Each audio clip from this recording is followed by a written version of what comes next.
Good evening, Yorktown. It's Supervisor Matt Slater, and welcome to the Yorktown Town Board meeting for October 5th, 2021. If everyone can please rise and join me in the Pledge of Allegiance.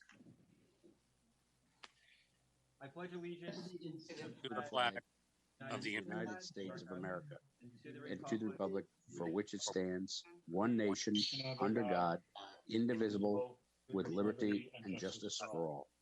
If you could please join me in a moment of silence as we remember our brave frontline workers who continue to perform admirably, especially our doctors and nurses.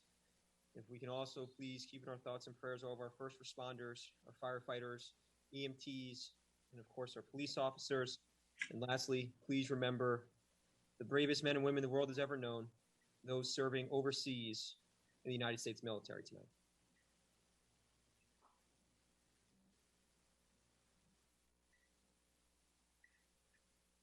Thank you.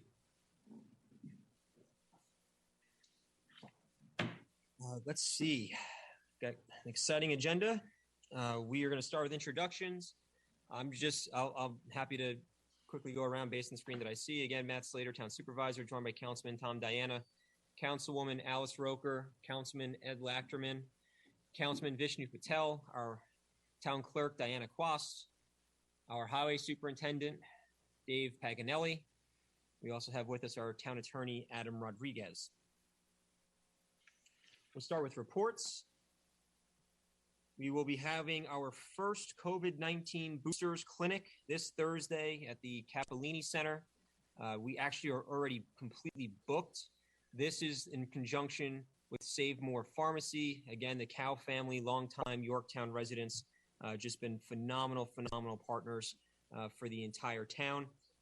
We will be doing more of these booster clinics. Right now, the boosters are only for those who've received Pfizer. That's the only one that's been approved thus far. So you would have to have 2 shots of Pfizer 6 months ago, as well as a few other prerequisites. But we will be doing more of these in differing days, differing times to try to provide the service to as many people as we can. But we already have over 80 people coming Thursday afternoon to the Capellini Center to receive their Pfizer booster shot.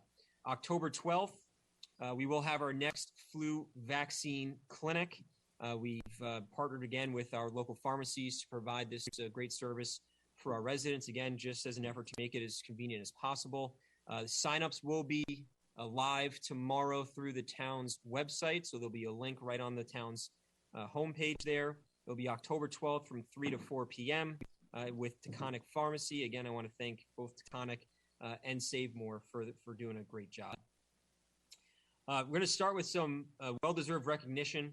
The Westchester Municipal Planning Federation has recognized the Yorktown Planning Department with a prestigious Historic Preservation Award, and that is for their incredible work restoring the railroad station at Railroad Park. And so on behalf of the town board, and we will formally recognize them when they receive the award in November. But to John Tegger, Robin Steinberg, Nancy Kalikia, and our great planning department, a well-deserved recognition and congratulations.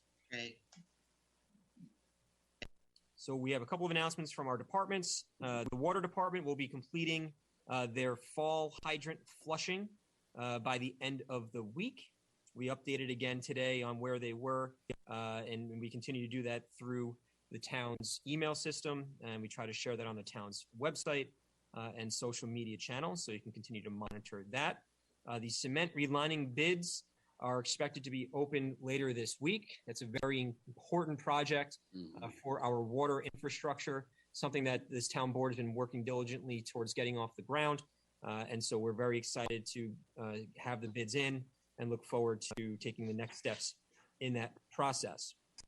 There was a new vent installed on the Mohegan tank, and I want to thank Kenny Rundle and the water department for their strong work making that possible. The other thing that's important for residents to know is that the Catskill Aqueduct has been shut down for repairs.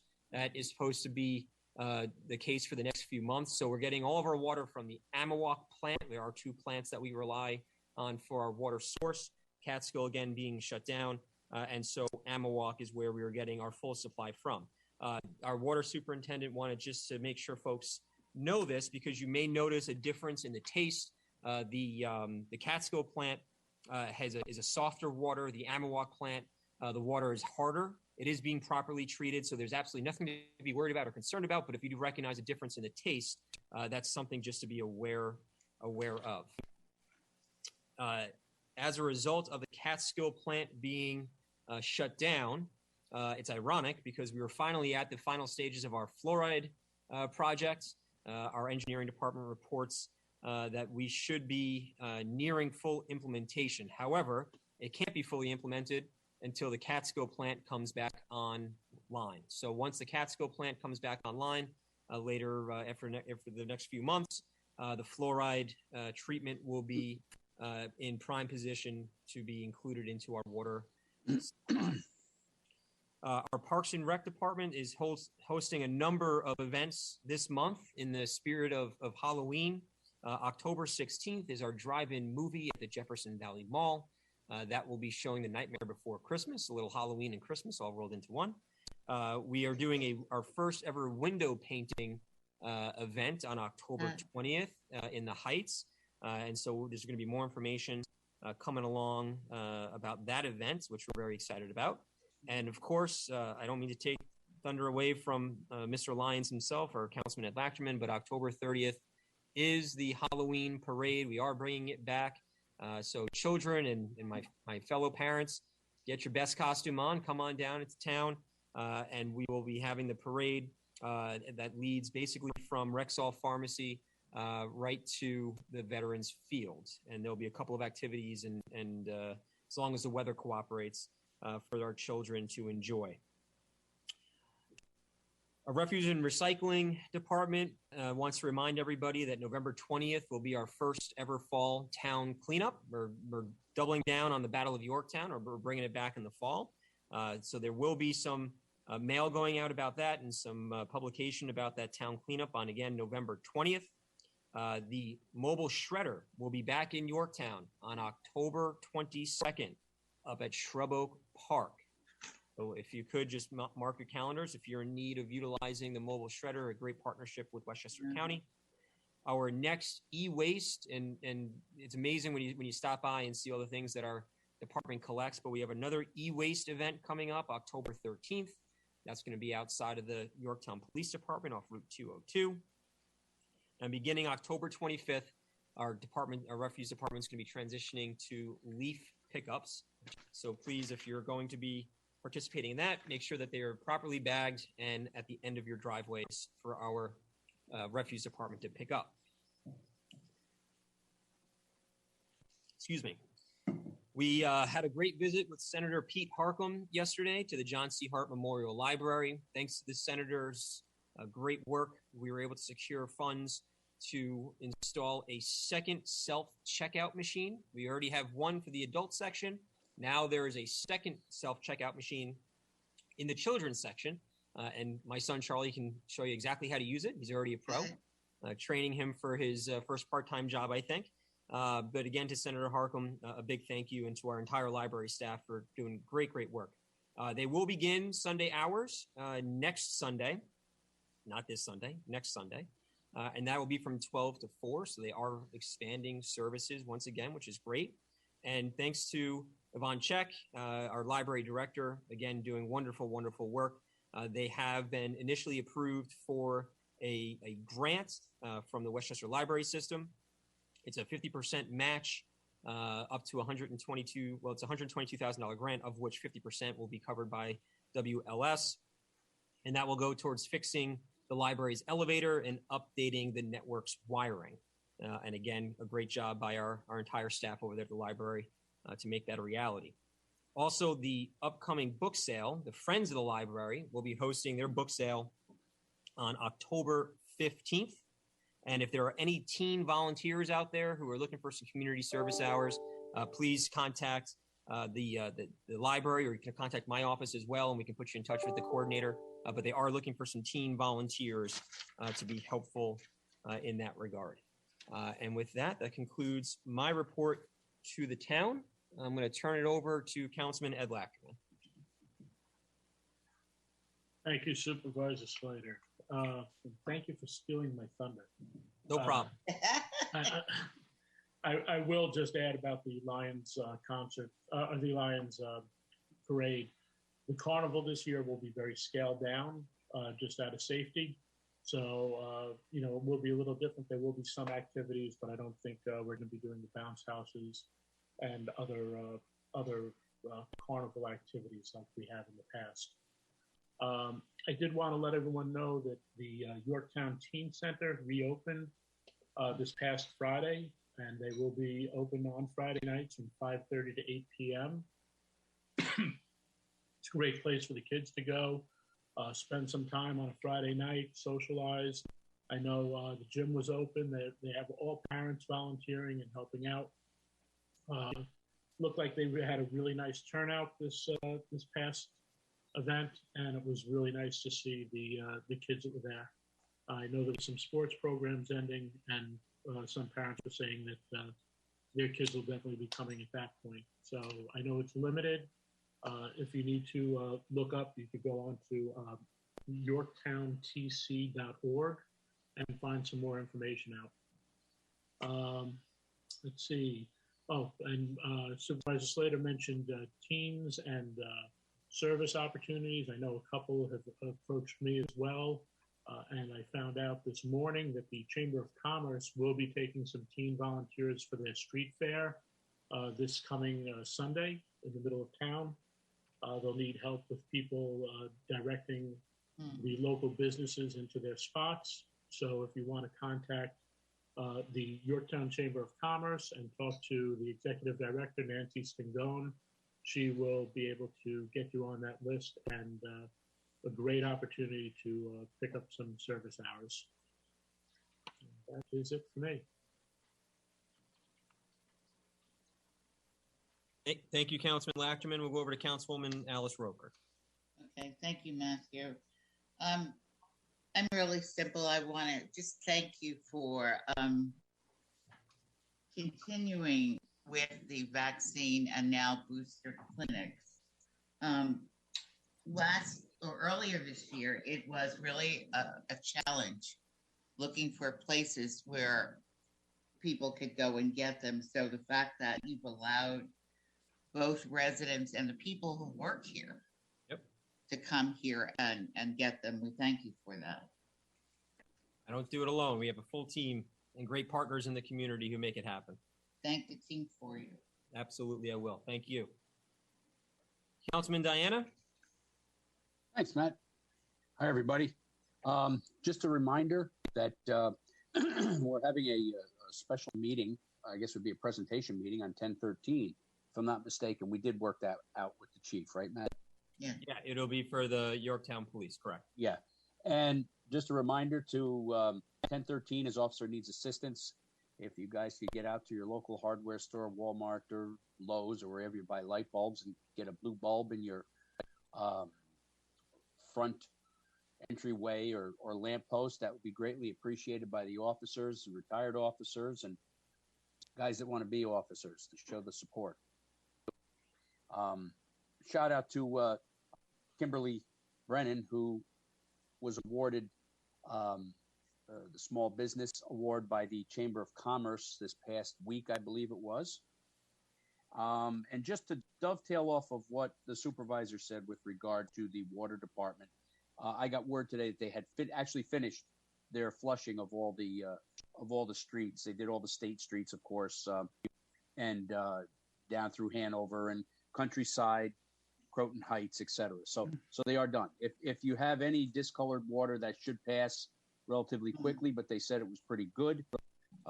They're hoping that in the future that they can get Hanover main relined. And I believe I'm going to just touch on this real quick. We're going to be having at some point a meeting of the Traffic Advisory Board, and I'm not going to steal Dave's thunder on that. We'll go into, I'm sure he'll probably touch on that a little bit. We have a lot of topics that we're going to be going over, and I guess reconvening where we had left off. That's all I have. Thanks, Councilman Diana.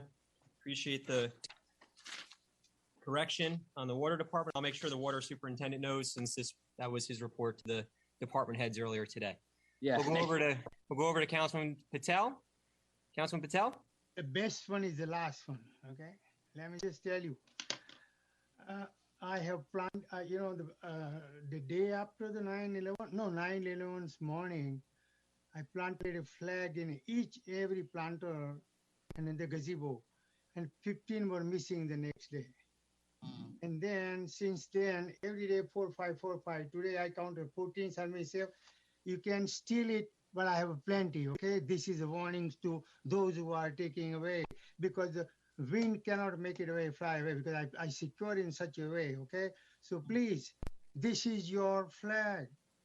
Honor it and leave it the same place it is there. And if you want it, if you don't have money, call me. I will give you as many as you want. Okay, but keep those plants and a flag flying for our nations, those who are serving us and looks pretty.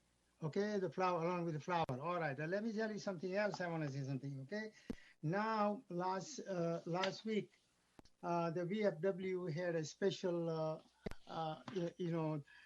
information, and I think most of the board members were there. Elena Harkamon, Peter Harkam was there, and very good information, what is needed and what they can provide to our veterans in terms of healthcare and other requirement, or whatever the government can give to them. It was very nice information. That judge who was really veterans, and now he's a Supreme Court judge. He was there. It was wonderful to see everybody here there.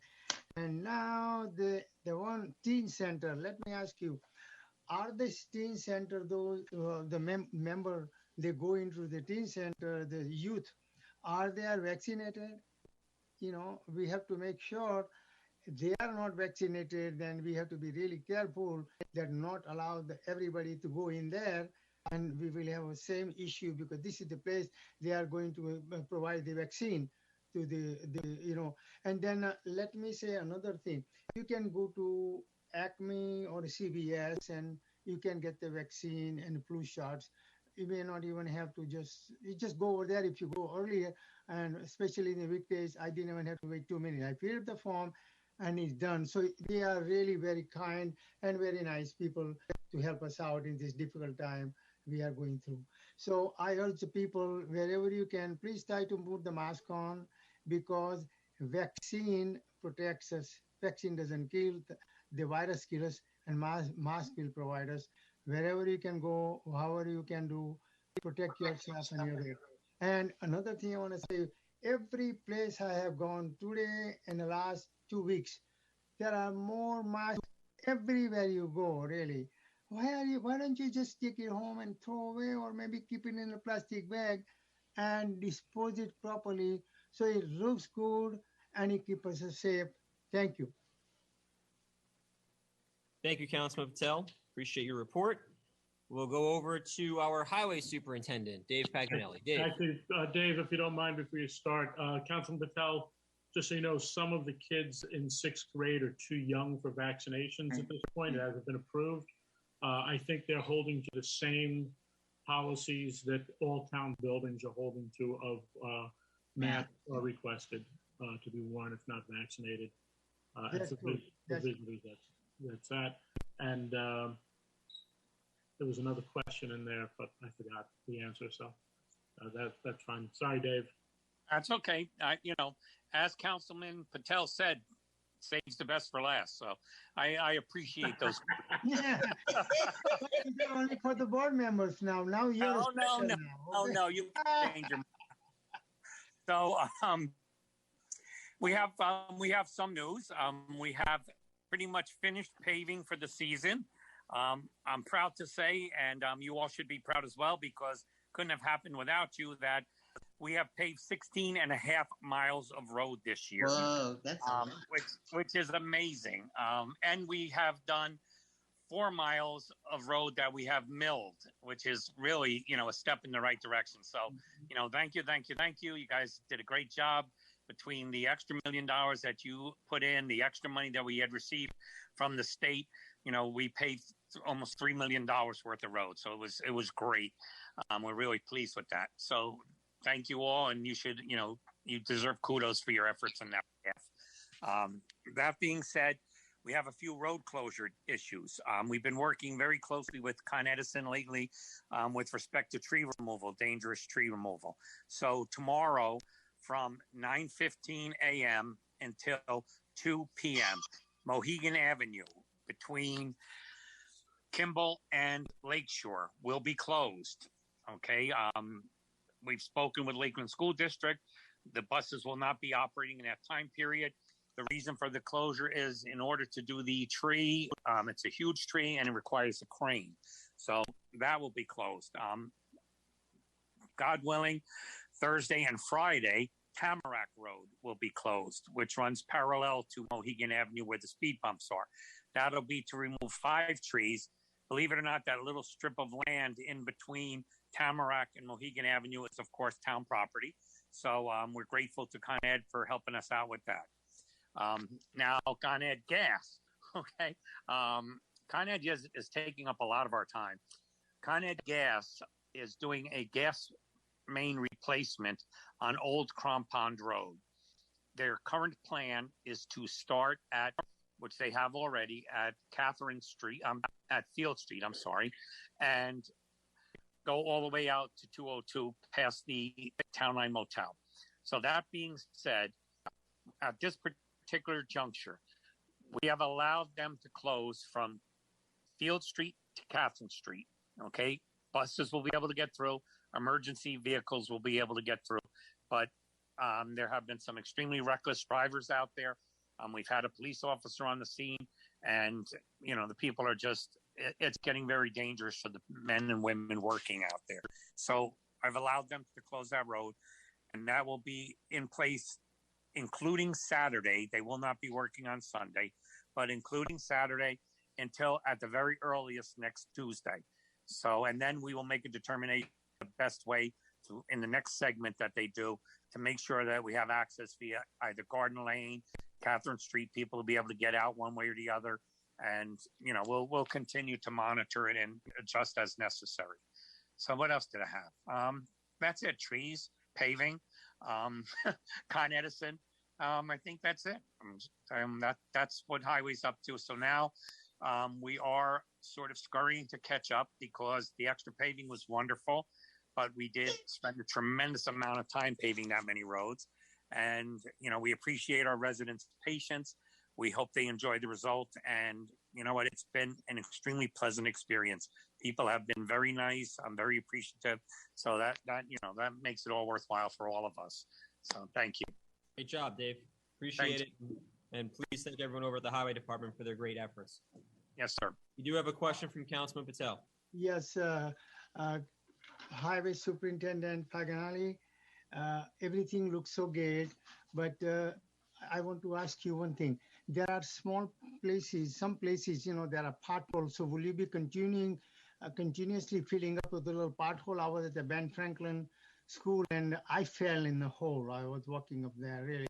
And if you can say the people that as time permits, you will continue to, work on bigger potholes to keep the safe roads for us. And people like it, whatever you have done, wonderful job, paving. But there is another complaint, and there is a complaint no matter what you do. If people go swing too fast now. Oh, yes, that is an issue.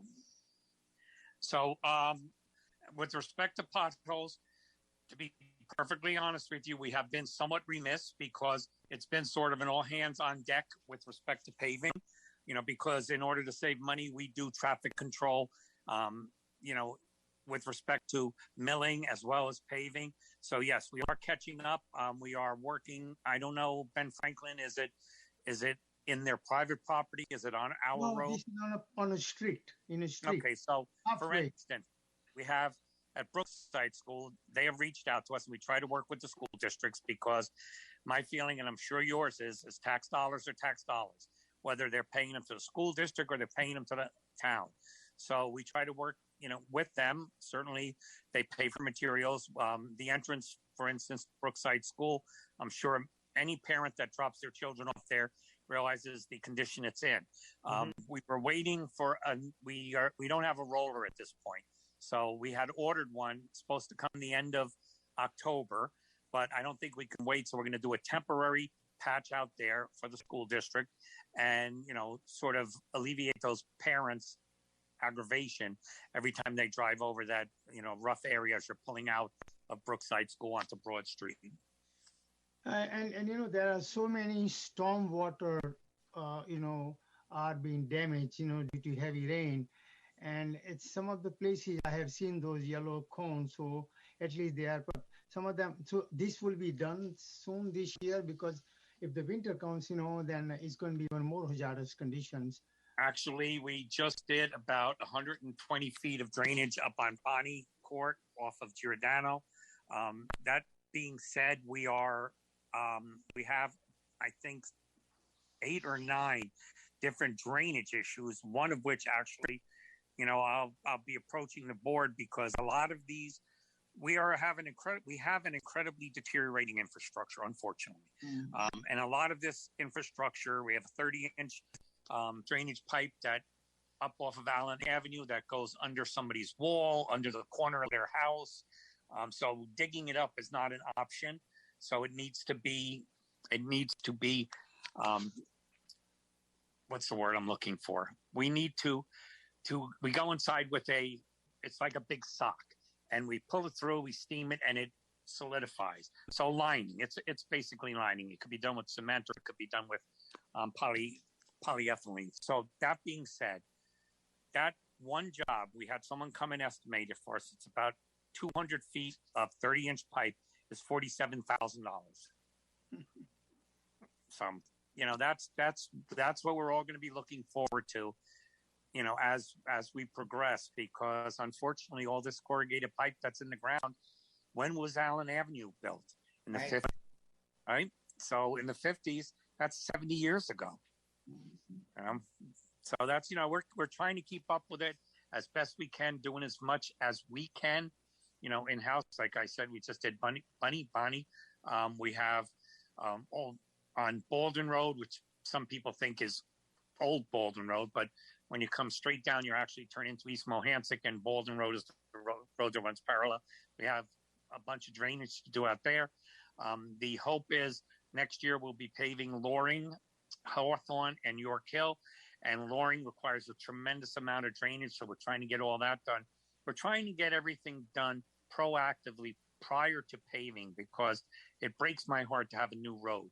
And to that end, for 3 years now, we have not paved Old Crampon Road from Catherine out to the town line, under much scrutiny and criticism.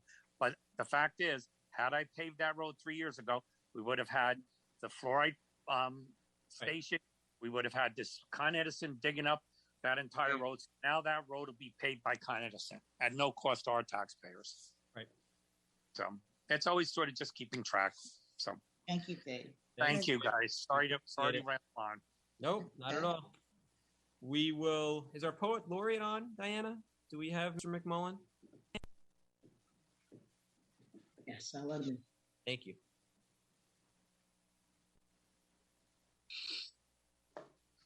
Great. There's John.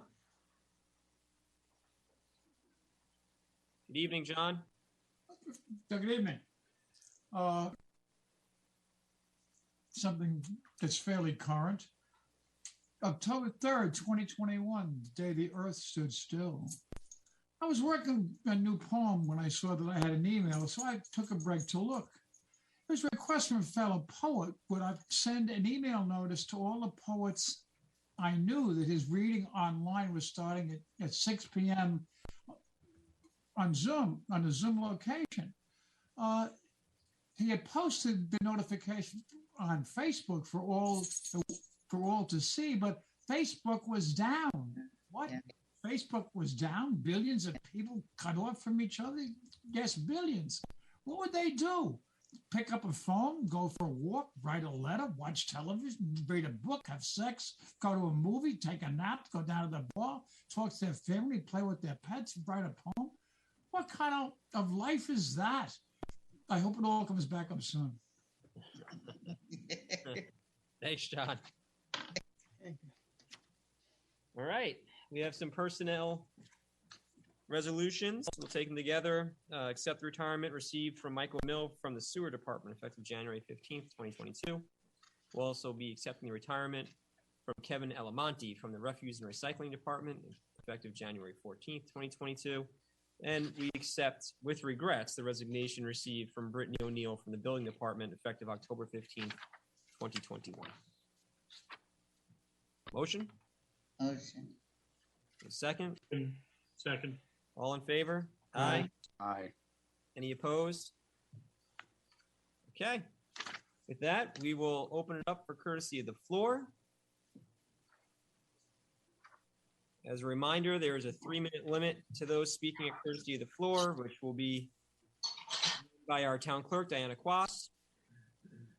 Again, residents don't need to wait until courtesy of the floor to bring issues to the town board. They can contact us through email. They can contact us here at Town Hall. They can call my office at 914-962-5722, extension 200. And with that, we'll turn it over to... I have a question for a town clerk. Somebody called me and they say they do not have a Zoom in like that. Can they talk on the phone? There is a telephone in a town hall. Can you please give them a number if they have to talk to on the phone during these 3 minutes? On this, you mean on a Zoom invite? There's also a phone call, so they can use their cell phone, their home phone to also call.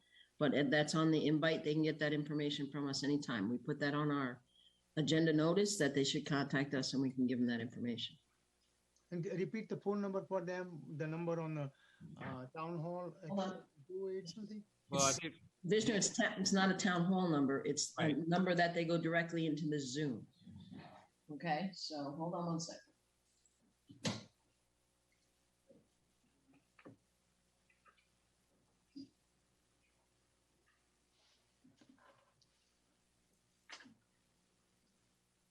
So the number to call for New York, if you want to call into the Zoom call, would be 1-646-558-8656.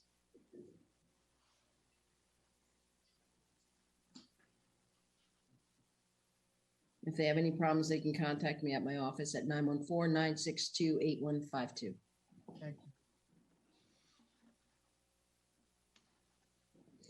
First one up for courtesy floor is Susan Siegel.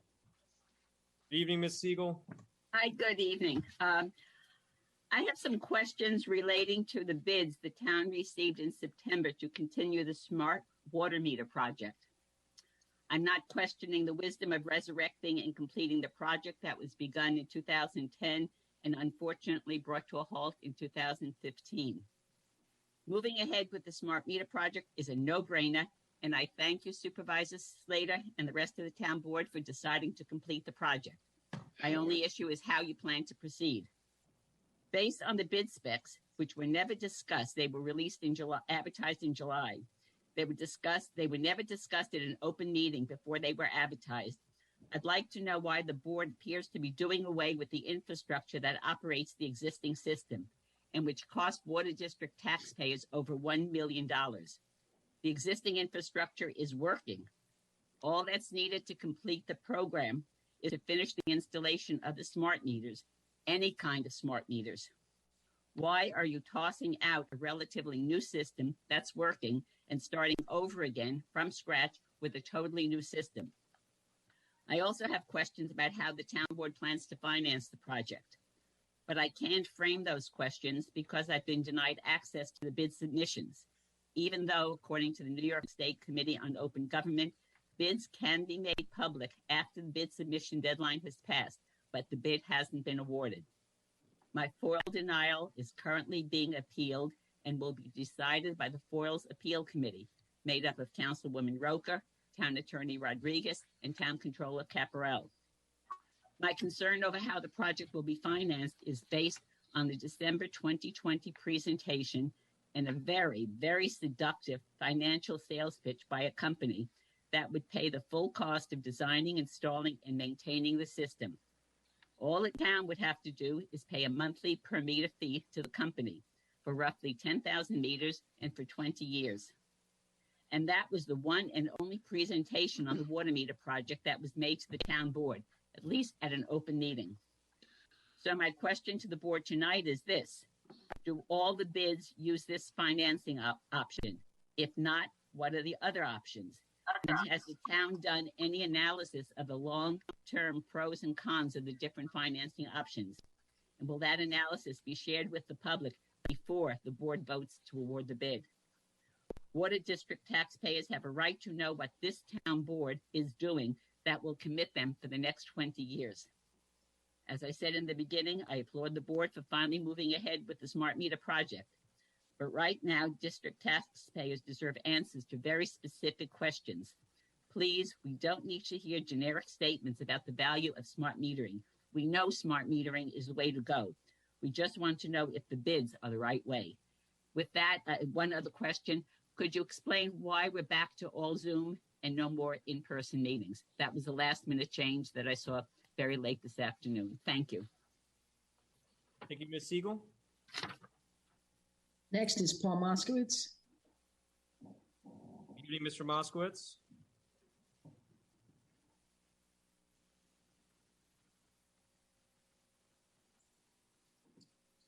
Good evening, Paul. Hello. Oops, let me mute this. I had not intended to speak at courtesy of the floor, but since you've called my name, I have one thing to say. I want to thank our highway superintendent for repaving the last portion of Baptist Church Road, about half a mile. It was rated 10 on his 1 to 10 system, where 10 was the worst. And now I would guess it's up to being a 1. So thanks, Dave. And that's all I had to say. I want to speak at the public hearing on the buried cables. You got it. No problem. Thank you, Mr. Moskowitz. Appreciate your comments. Next is going to be Sarah Wilson. Okay. There's a couple of iPhones too on. I'm going to have to let them on and see who they are. So let's let Sarah speak first. Mm-hmm. Good evening, Sarah. Hello. 3 quick topics in my less than 3 minutes. I have a comment regarding the pending resolution on tonight's agenda regarding providing Yorktown with access to the MTA's Metropolitan Regional Radio System. Mm-hmm. My understanding is that this MTA system is using a lot of low-profile 700 megahertz sites located at the rail stations and along the rail lines. These are not big booming sites, and it's going to be difficult to get a decent signal on them unless a site happens to be nearby. And since Yorktown isn't particularly close to any railroad station, I was just surprised and questioning whether this will actually provide any value to the town. Wondering if there was any input from any communications consultant around this. I know it's only $10,000 a year. But we are committing to 15 years of payments. My second topic was. Oh, I'm getting feedback. No, I think you're good. Yep. Okay. Continue, please. The Repair Cafe right here in Yorktown coming up later this month, Saturday, October 23rd. Check the town's community calendar for more information and the link to sign up in advance for a time slot. And then number 3. Lastly, thanks to everyone who stopped by the EV Car Show at the JV Mall this past Friday night. It was a great event. And if you're interested in learning more about how to reduce your own carbon footprint, as well as programs that you can participate in right here in Yorktown, such as community solar, grid rewards, the food scraps recycling program, etc., come to the Yorktown Street Fair this Sunday afternoon. You can speak with representatives from Sustainable Westchester, members of our Yorktown Climate Smart Communities Task Force, and volunteers from Yorktown 100. That's it. Thank you, Sarah. And by the way, Sarah, look what I still got. Picked it up. All right. Very good. With plastic utensils. Awesome. Thank you. All right. Next. Okay. So we have an iPhone. I don't know who that is. That might be somebody from Con Edison, but the next one, I guess, will be Alon Gilbert. Great. Mr. Gilbert, good evening. Good evening, everyone, and good evening, Supervisor Slater. obviously, I'm a big fan, and I don't think I have to express it that much more. But of all the farms in Yorktown, I worked very hard while I was supervisor, and to your credit, Matt, you've picked up on the value of the farmlands in the town for all the families. I just wanted to alert people. Now, an event has passed, but George Latimer's office was looking for local input for either purposing or repurposing the farm. And if you, since the event has passed, there still was a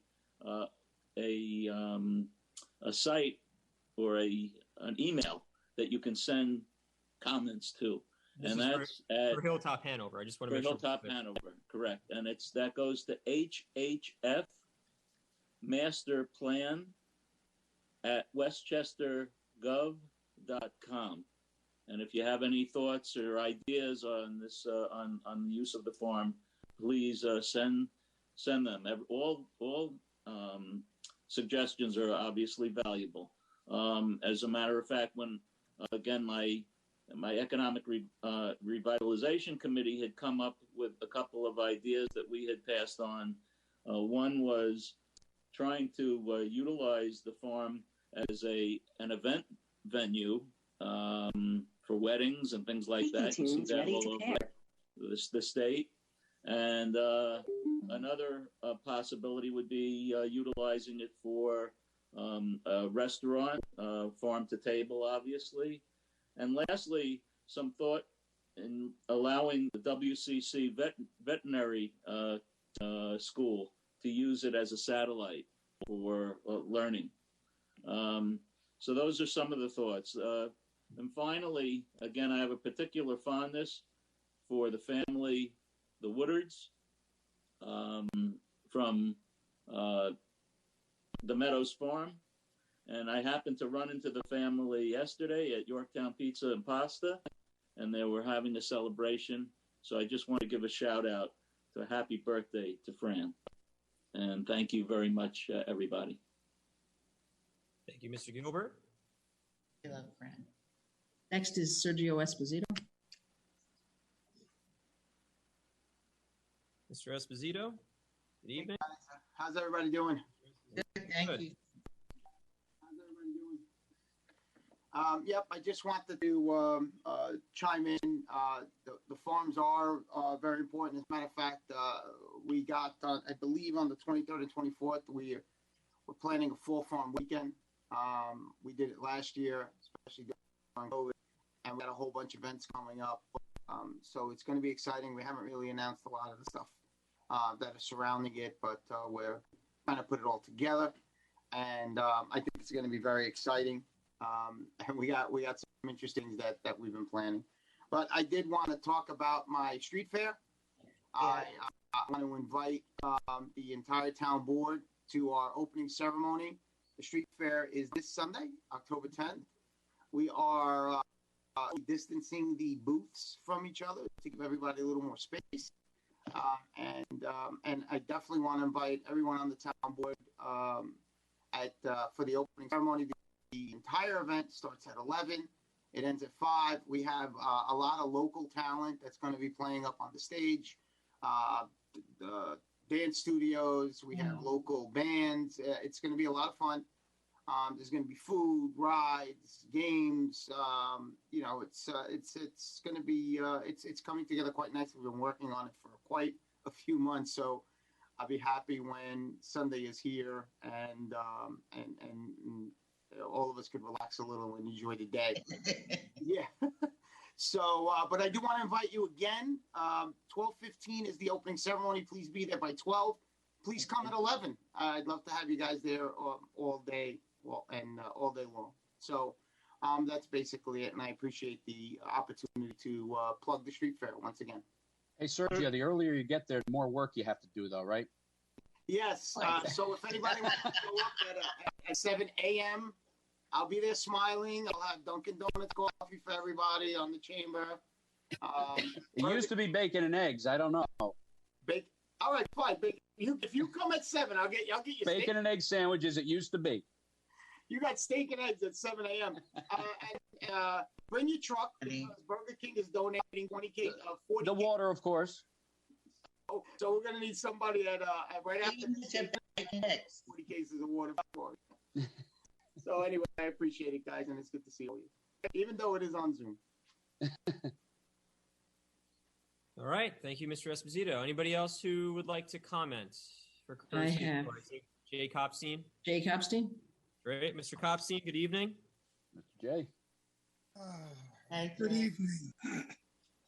I wasn't planning on speaking tonight, but Ms. Wilson raised an issue, and I think it's important that I address it. The system, as she describes it, is not restricted to the train tracks and the rights of way of the train tracks. It's going to have access points other than that, which will give the town both mobile and portable coverage. But for security reasons, I would ask Mr. Supervisor that you do not discuss the locations of where those remote receivers and antenna are going to be. Thank you. Thank you. They can figure out. No trouble at all. People know how to do this kind of thing. The thugs can go into anywhere. Even they go in a bank and steal the money from the bank, So these are the things we have to be careful. I agree with you, Thank you, Councilman. And I do want to thank Mr. Copstein for his leadership on this particular effort. He's been instrumental in getting us to this point, and we'll talk about that shortly. Anyone else for courtesy of the floor? I have Mr. Daniels coming on. Walt Daniels. Good evening, Mr. Daniels. Evening. I'm the co-chair of the ACOS Open Space Committee, and we've had a long-standing interest in the Lockwood property that has the solar proposal on it. And it looks like the proposal for undergrounding the power lines there is an attempt to segment the project, which is in violation of seeker. The ACOS has a long-standing interest in that property for preservation as open space because of the presence of the Mohegan outlet stream. And so we've been interested in that property for a long time. Thank you. Thank you, Mr. Daniels. I believe everybody else is Con Edison, so I think we're done with courtesy of the floor. Okay. Motion to close courtesy of the floor. Second. All in favor? Aye. Aye. Comments from the board? I would just like to say this year the Chamber is doing something a little unique with the entertainment for the street fair. They found a band called the Independence Band, which are made up of Yorktown residents that they don't play for money. They ask people to bring donations for local food banks, whether it's food or money, and they help some of the local food banks in the area. So I would just please ask anyone who's going to show up, put together some things. Let's help those in our community in need, and try to make it very successful for them. That's really it for me. That's what you got. Okay, thank you, Councilman Patel. I have a comment about the councilman said it.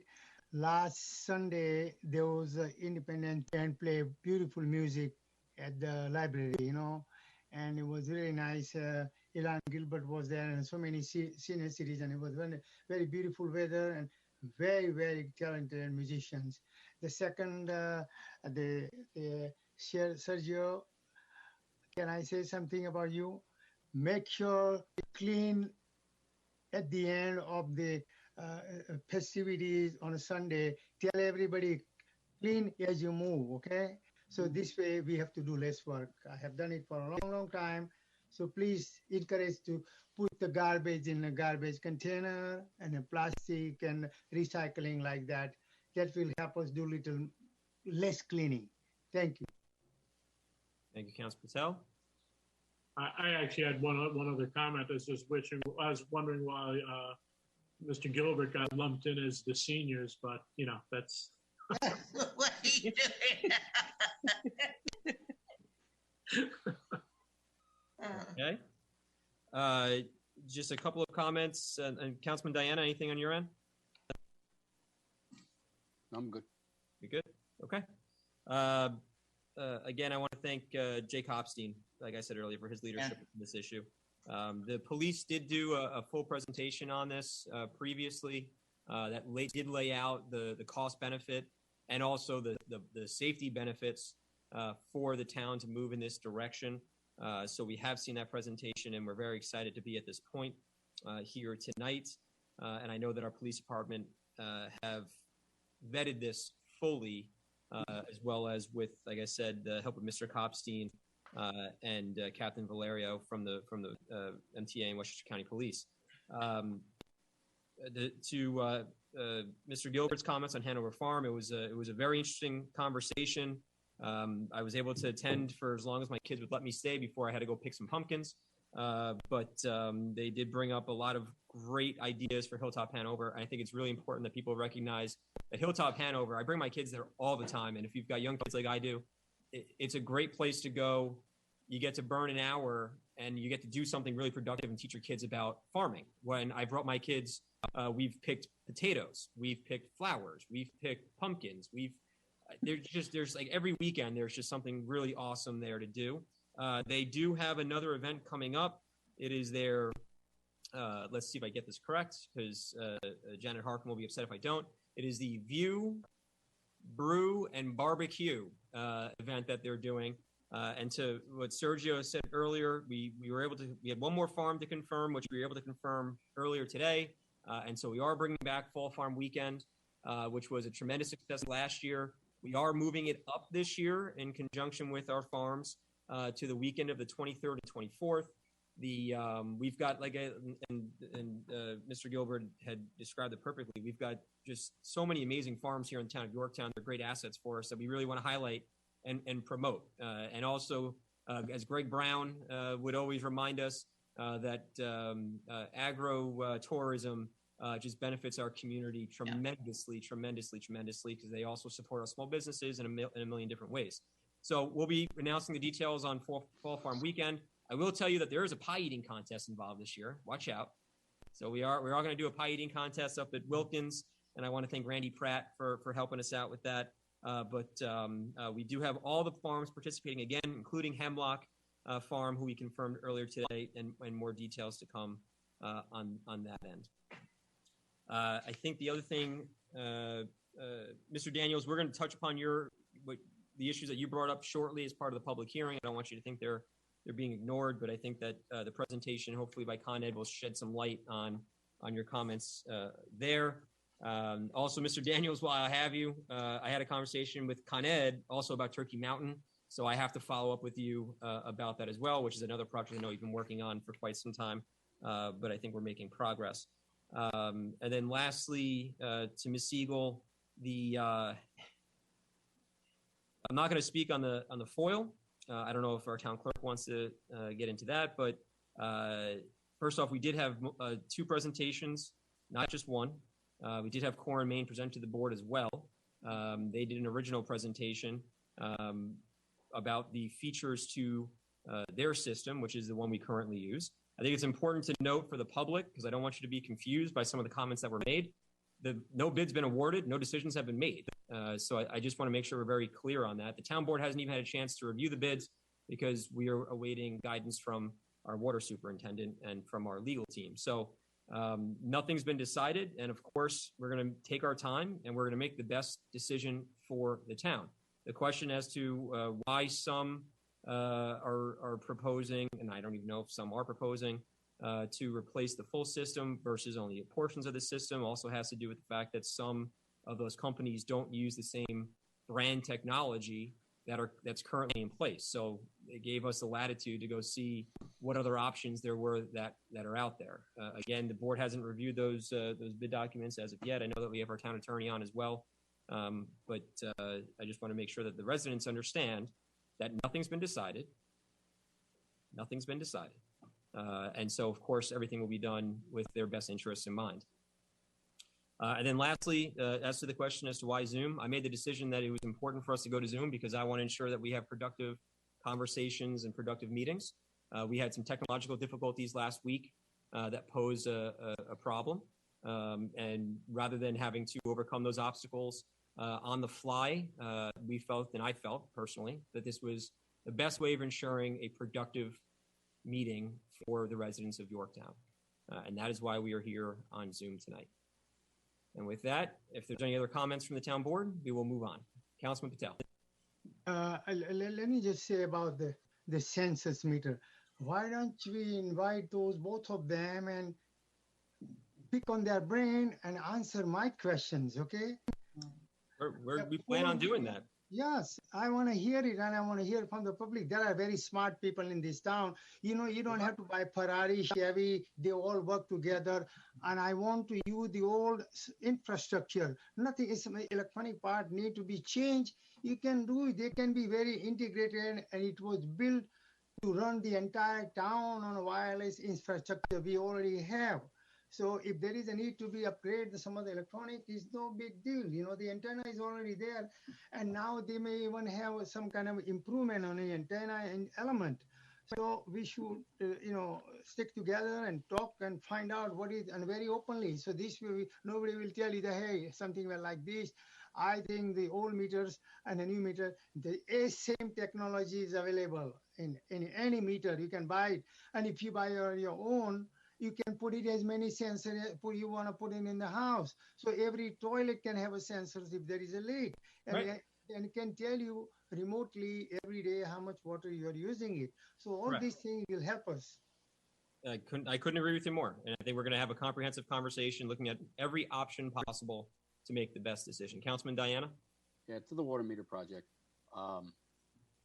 We did have meetings on this, public hearings, and so on and so forth, where we talked to our hearings, where we talked to the people that were going to be putting in bids and so on and so forth to find out what they were proposing. I forget which one it was. Off the top of my head, I can't remember, but one of them I think was bouncing off the already installed infrastructure, but I can't remember which one that was. No, you're right. It was Core and Main. They're the ones that we use right now. They did come and talk about some of the enhancements that they could provide. Yep. But unfortunately, it was a question of payment. So we heard different options on that. Right. We heard different options on what might be able to be done. And if I'm not mistaken, I believe the other one said that they could also work on the same infrastructure, possibly. So we'll have to see how the bids came in. We haven't seen them yet, everybody, so we can't comment too much further. You know, and I also think the age of the meters that were put out in 2010 were also brought up. Well, they're at half their lifespan at this point. So Correct. That's one of the things that need to be put into consideration. But, I don't want to get too far out over our skis because we still have work to do on this. And the board has not had time yet to review what was submitted. So we plan on doing that this month. I think that the board's committed to doing that at the very least so that we can have a more comprehensive conversation. Councilman Patel. See, the people, those who work in the water department, every day they know what problems are and they know how to solve it. We should have their input also because they are expert. They have spent all their life, some of them. So, what their suggestions to solution to replacing all the meters, they are really good and it works very well even in the old meter. And the one commercial meters are even really more urgent, to be replaced. So we have to all together work together and make it better because this is only 10-year-old project, $4 million wiped out what we had in a budget, and then I don't even know where it went. Well, I mean, you cannot use the town water department fund balance to balance the budget for the entire town. It was done. Oh, I made a mistake and like that. We should never repeat like this kind of thing for our town. Thank you. Thank you very much, Councilman Patel. And as for the commercial water meters, I agree with you completely, and that's why the commercial water meters was included in the bids to see what we could do about taking over the commercial water meters as well, because I think we all know that the system in place just hasn't been working. And with that, if there's no other comments, then we'll continue with our agenda. We have a public hearing. We have three, but we'll start with the first one.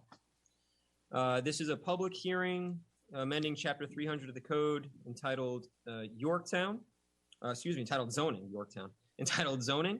It would, again, large-scale solar energy systems. A solar energy system that exceeds 20 kilowatts is rated by its nameplate capacity shall be amended to read large-scale solar system energy system. Large-scale solar energy system, a solar energy system that exceeds 25. So it's a very easy and simple change. Again, this is done in conjunction with NYSERDA. I know we have John Tegeter, our director of planning on. John, are you available? I'm sorry. I'm sorry. Diana is already beating me to the punch and showing me the notice. Thank you very much, Diana. John, do you want to just briefly reintroduce this to the board and to the public one more time that we've discussed? Sure. Really will be repetitive about it, but it is exactly as you described it. This is really a housekeeping item. At the time that we were producing the solar law, it was a bit of a moving target. NYSERDA was modifying and updating their versions of the model law and also of certain requirements related to the solar application, the model solar application, which we are now using.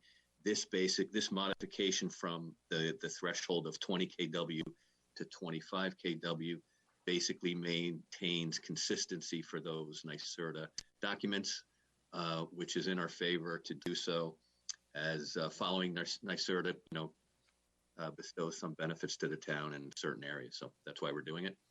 Thank you. It's as simple as that. And I'm sorry, but did the planning board deliberate on this? I believe you did at your last meeting. Yeah, and they had no planning objections to it. And if you don't have a memo, I apologize, but we will certainly get one to you for the record. I appreciate that. I know that we have similar memos from Abaca that had no objection. Same with the Conservation Board as well, that had no objection. And with that, if there's no other comments from the town board, then we can make a motion to open the public hearing. So moved. We have a second? Second. Second. Great. All in favor? Aye. Aye. Aye. Anyone from the public who wishes to speak, or Diana, if you have people who've signed up to speak on this particular item, please let us know.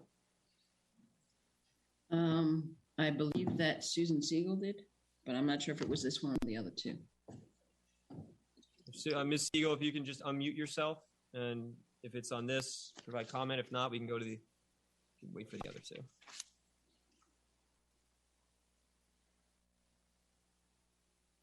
I think you're still muted, Ms. Siegel. Thank you. Okay. All right. Thank you. It's not unusual to need to tweak a law once it's become enacted, and as Mr. Tegeter explained, this is a housekeeping thing, and basically I have no objections to this. But this isn't the only amendment that is needed to the solar law. Okay, there are several other tweaks that are needed. Since the law was passed 12 months ago, other problems with the law have surfaced, and they need to be addressed now before some of the pending Tier 3 projects currently before the Planning Board are approved. For that reason, I'm strongly urging the Town Board that after it adopts tonight's amendments, which are not controversial, that it also schedule a public hearing on a law that will put in place a short-term moratorium on the approval of any Tier 3 solar project, including those currently before the Planning Board. Since the solar law was passed 12 months ago, there has been an influx of applications for Tier 3 projects, mostly ground installations. One such project has been approved, but 5 are pending before the Planning Board, and another one is anticipated. While some of these applications have generally presented no environmental problems, others have. 3 of the 6 projects involve clear cutting. Clear cutting, for those who don't know the term, involves cutting down everything, acres and acres and acres of trees and shrubs and undergrowth. Okay, and it's those applications that have highlighted the problems in the current solar law, and that needs to be addressed. Yorktown should continue to encourage the development of solar energy. But the town also needs to balance the need for more solar energy with other environmental concerns. The key word being balance, okay? It's one thing to encourage solar farms on unused agricultural land that has been mostly cleared of trees. But as currently written, the solar law has no restrictions on clear cutting. One of the pending proposals will clear cut over 1,800 trees. Is that really what the board intended? Do you want to support clear cutting on so many properties? Trees provide multiple critical functions, from holding back stormwater runoff to climate control to preserving the visual character of our residential neighborhoods. But the current solar law doesn't recognize, let alone consider, those lost functions. It absolutely ignores them. And that's become obvious during recent planning board reviews for some of the solar applications. I noticed later in your agenda, you're going to pass 2 resolutions to have the town's environmental consultant do an environmental assessment, okay, for two of those projects that involve clear cutting. But the only reason you're doing that is because the public spoke up at the planning board public hearings to tell them that they had to do that. And that's why that requirement should be in the law with some type of threshold. Well, this is not the appropriate time to discuss possible tweaks to the solar law, which is why I urge the board that in conjunction with adopting the short-term moratorium, that the board create a committee made up of town staff and members of the Conservation Board, the Tree Advisory Commission, the Planning Board, the Climate Control Committee, and the public to review the current law and come up with some suggested changes. If we put our heads together, we can have a solar law that promotes solar energy and protects our forests.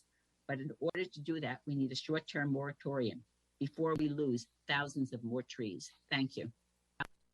Thank you, Susan. Thank you, Ms. Siegel. Anyone else speak on the matter? Mr. Moskowitz, did you want to speak on this public hearing? I think Mr. Moskowitz wanted to speak on the Con Ed public hearing. Yes, I'm not speaking on this one. Thank you. Thank you. Is there anybody else that would like to speak on this public hearing? Anyone else wants to speak? No? Motion to close the public hearing. If I could just say one thing here as far as we go. Everybody knows my feelings on the ground array solar panels. I don't have to bring that up into nauseum, but the with regard to the clear cutting of trees, et cetera, we have a tree law that for almost as long as I've been on this town board was back and forth, so on and so forth. And we do have to moratorium wouldn't be a bad idea on these ground arrays of larger. John and I have had a couple small conversations about this, and we're going to sit down and I want to go over that with him to really get a broad-based view on what we can and cannot do, or should and should not do, maybe I should say, with regard to that. So, can I ask John a question? Because I think you're right, Tommy. Doesn't the code require that for an application that looked to clear cut, that it would go to the consultant, the environmental consultant? And was on a case-by-case basis, if I recall. The solar law? Yeah. It doesn't require that. I'm talking about for the larger. Well, we didn't have a environmental consultant. Right, we didn't. At the time, so it does not require that. And all of our other environmental laws, including tree, wetland, etc., the boards, and in this case, the planning board, are duty bound to look at all of those issues in depth. So they have to do it. And by the way, we are connecting our environmental, as you'll see later on tonight, I hope it's on the agenda, our environmental consultant to look at 2 of those 3 that Ms. Siegel has mentioned tonight, to look at the environmental impacts of those solar installations. Yeah, I think that was one of the reasons we brought on to kind of do what we used to do in terms of looking at projects that appear Right. to be. And I hate to state the obvious, but solar arrays are not the only thing that people develop their property with. And by virtue of development, you often get removal of tree cover. Sure. May I add something? May I respond? It's still a public hearing, Susan, please. All right. I think As long as are we keeping this on topic though? Because this is a public hearing on the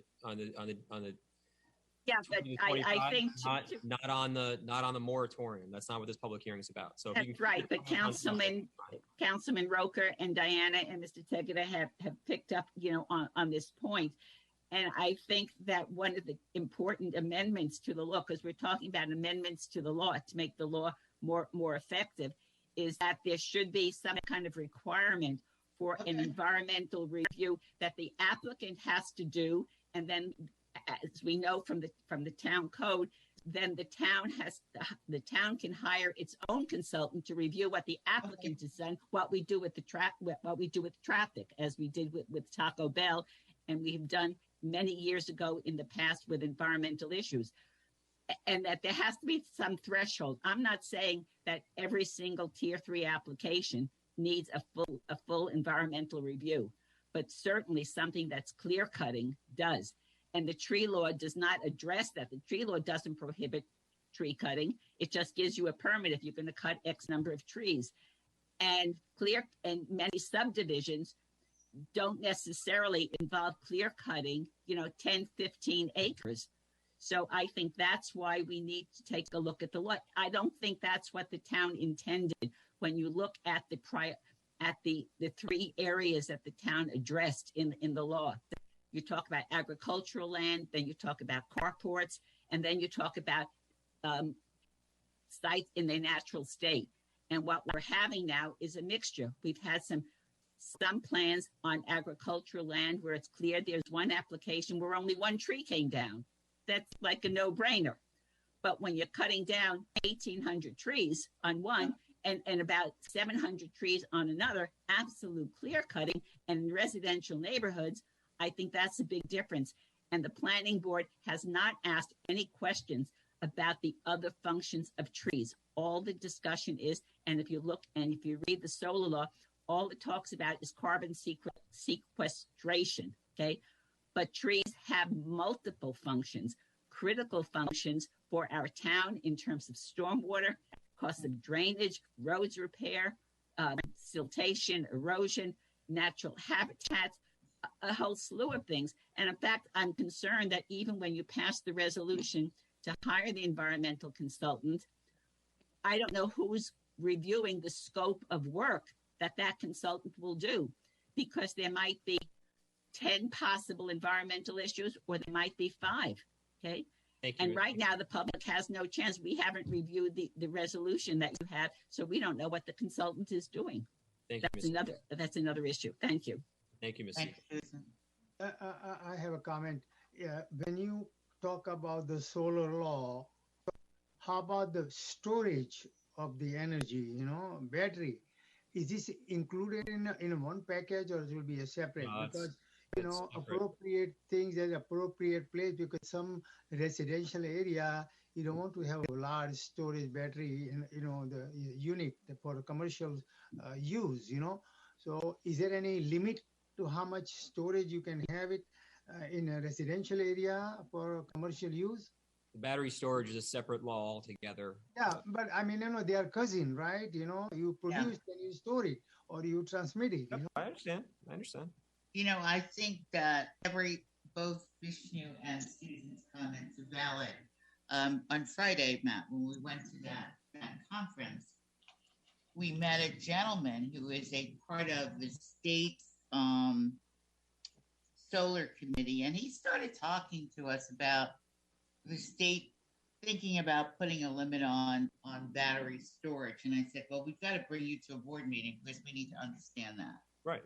So I think what we're going to have with these new laws is that things are changing so quickly. And certainly we all recognize we don't want environmental disasters. Of course. And so we will look at the law again. Any other comments in regards to the current law or proposed law in front of us, the amendments to the solar law? No. No. I think we have, correct me if I'm wrong, Diana, but we do have to adjourn in order. No, we can close. We can't vote. You have to talk to Dan or the town attorney about that. We can close it. Okay, under advice, so you're telling us we can close? Yeah. Okay, so we can close the public hearing. If the motion, we have a motion to close. All in favor? Aye. Aye. All in favor? Any opposed? Motion carries. Right. Okay. So we've closed the public hearing, and we will take no further action tonight. We will move to the next public hearing, and we are going to welcome representatives of Con Edison. This is a public hearing to consider a stormwater pollution prevention plan permit and wetland permit submitted by Con Edison to bury 465 feet of electric cable and to add a pad-mounted utility box within the wetland buffer on the eastern side of Foothill Street.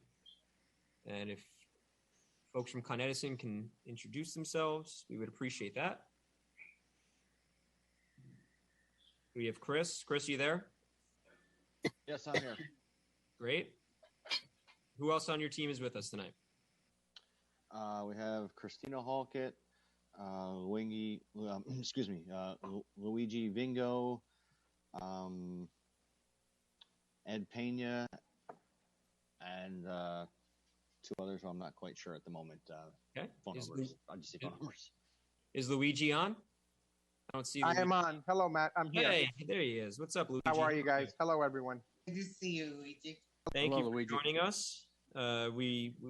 You came to us to discuss this a few weeks back as part of your resiliency plan. Do you want to just on a high level just reintroduce it to the board and to the public so that we know what we're talking about? Sure, we can do that. What I'll do, Ed, are you on, Ed? Yes, I'm on. Okay, Ed, why don't you just give him an overview again for the board, if you don't mind? Sure, Steve. Yeah, sure. So the project consists of undergrounding overhead facilities on Foothill Street, north of Strawberry. The project is targeting 9 overhead services. The goal really is to increase resiliency. There's been a lot of interruptions due to overhead events impacting the overhead lines in this particular spur. It's twofold goal: one, limiting the exposure to overhead events, and 2, increasing response rates and restoration times by allowing us to target resources to overhead areas. So the more we underground, the less we have to send resources to overhead areas or underground areas. I apologize.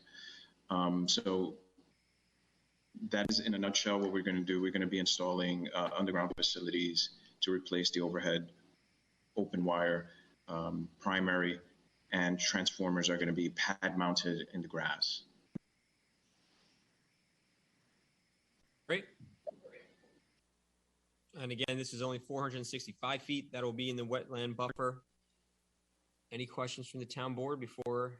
Yeah. Yes? Just to, oh, I'm sorry, Alice, go ahead. No, go ahead, Tommy. You got the floor. No, okay. Just a brief, this is not to connect to the solar, just so that people understand that, because I think there were some questions on that. Luigi, can you answer that for us, or Ed? There are questions because you're in the vicinity of a solar project proposed by, I believe it's Con Ed Solutions. So can you just help us understand if there's a correlation there between the two? Sure. Ed, you got this one? So there is no correlation. This job is literally replacing overhead facilities and putting them underground. Existing facilities, taking those existing overhead facilities and putting them underground. And Ed, and if I'm not mistaken, doesn't just short of that, doesn't Nice Egg pick up going towards Putnam Valley at some point, going down Foothill Street, so that really wouldn't affect what you guys are doing. I forget where the polls change there. That's correct. To the north, there is a transition to NYSEG territory. Yeah.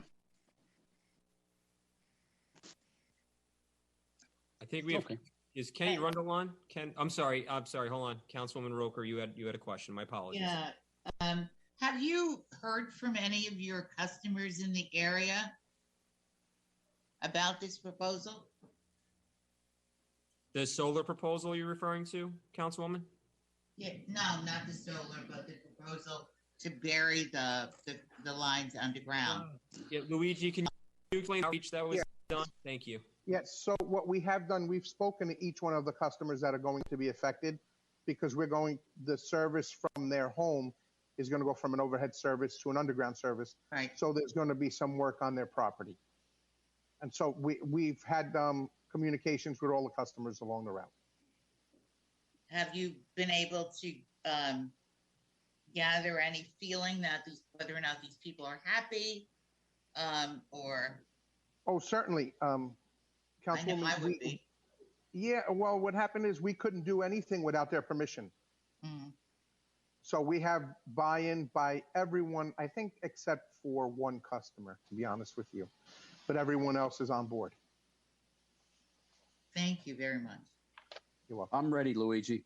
Whenever you decide to do us over here.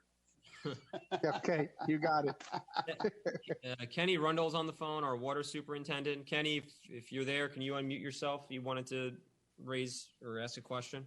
Yes. Good evening. Can you hear me? Yes, we can hear you, Kenny. Okay. So the buried electric, I just have one concern or comment. Was the existing buried utilities taken into account for? Because I know we have a water main that runs down Foothill Street, and I believe it's on the east side of the road. If you're going from Strawberry to make a right on Foothill, if you're going down Foothill, it's our water main is on the right-hand side, and I wouldn't want to see an electric line on top of our water main if we had to get there to do any maintenance or any work. Luigi? So I think, John Teixeira, are you on, John? Yes, I am. Okay, John, can you talk to that, please? Absolutely. So we did identify that water main there. I believe it's on the east side of Foothill. So we've moved to move the utilities over, plan utility installation to the west. Stay away from your utilities. We agree. So we've identified that, and we will stay away from that water main. Great. So just to confirm, and the utility will be on the west side of the road, not the east side, correct? That's correct. Thank you. I have any question? Right. It's your turn. Just to Kenny, this is one of the reasons that I've always asked about GIS. So that when a company like Con Ed comes in and wants to dig underground, we can readily tell them what's underground. Are we at a point in doing GIS where we have maybe half the town on GIS? Or so, Councilwoman, we do the water district as far as the water utilities. They all are on GIS, and they're spotted out to the best of our knowledge. When we discover something is not accurate as far as its location, we edit that information and we make the changes accordingly. That's perfect. Thank you. Thank you. Very good. Councilman Diana? Yeah, just the one other question. I know when we had the view last week of where that transformer, I believe it was going to be set. That was on the east side of the road, if I'm not mistaken. At this point, where would that be going? Opposite of where you originally had it, or would it be further in? Because that, like I said, that road's very narrow, no matter how you look at it. Okay. I don't know what the history of accidents are and so forth on it, but, the snow plowing takes place on that road and they kick it back. They want to keep that road as wide, believe it or not, that road is a cut through, as narrow as it is. And, I just want to make sure that number one, that doesn't affect your pilot program. And number two, that it's ballarded properly so that it's not, if there is an accident or the snow goes by or the plow cuts back a little farther than it should, that it doesn't affect the residents on that road or it doesn't injure someone actually. Absolutely. That's been bought meeting, so we will be the transformer pad will be in the easement off the roadway there, and bollards will be installed as well as anything else we need, because again, that would not be beneficial to either Yorktown as well as Con Edison for something like that to happen. It kind of goes against the whole point of us trying to improve the infrastructure there. Right. Now, is that going, that transformer then would not be on the easterly side of that road, it'd be on the westerly side of that road, correct? It would still be on the east side there, but in the easement there, away from the utilities, just in the easement there. Okay, so the wires would run underground to the west side of the road from that point. Correct. Okay, thank you. So you've worked with Dave Bagnelli on where you're going to sit this device, right? Actually, we've not had conversations with respect to where this device is going. And to Kenny's point, I don't understand how you could have a transformer on the east side of the road, the electricity running down the right side, and not crossing over that water main. I was just going to say that. Just thinking about it.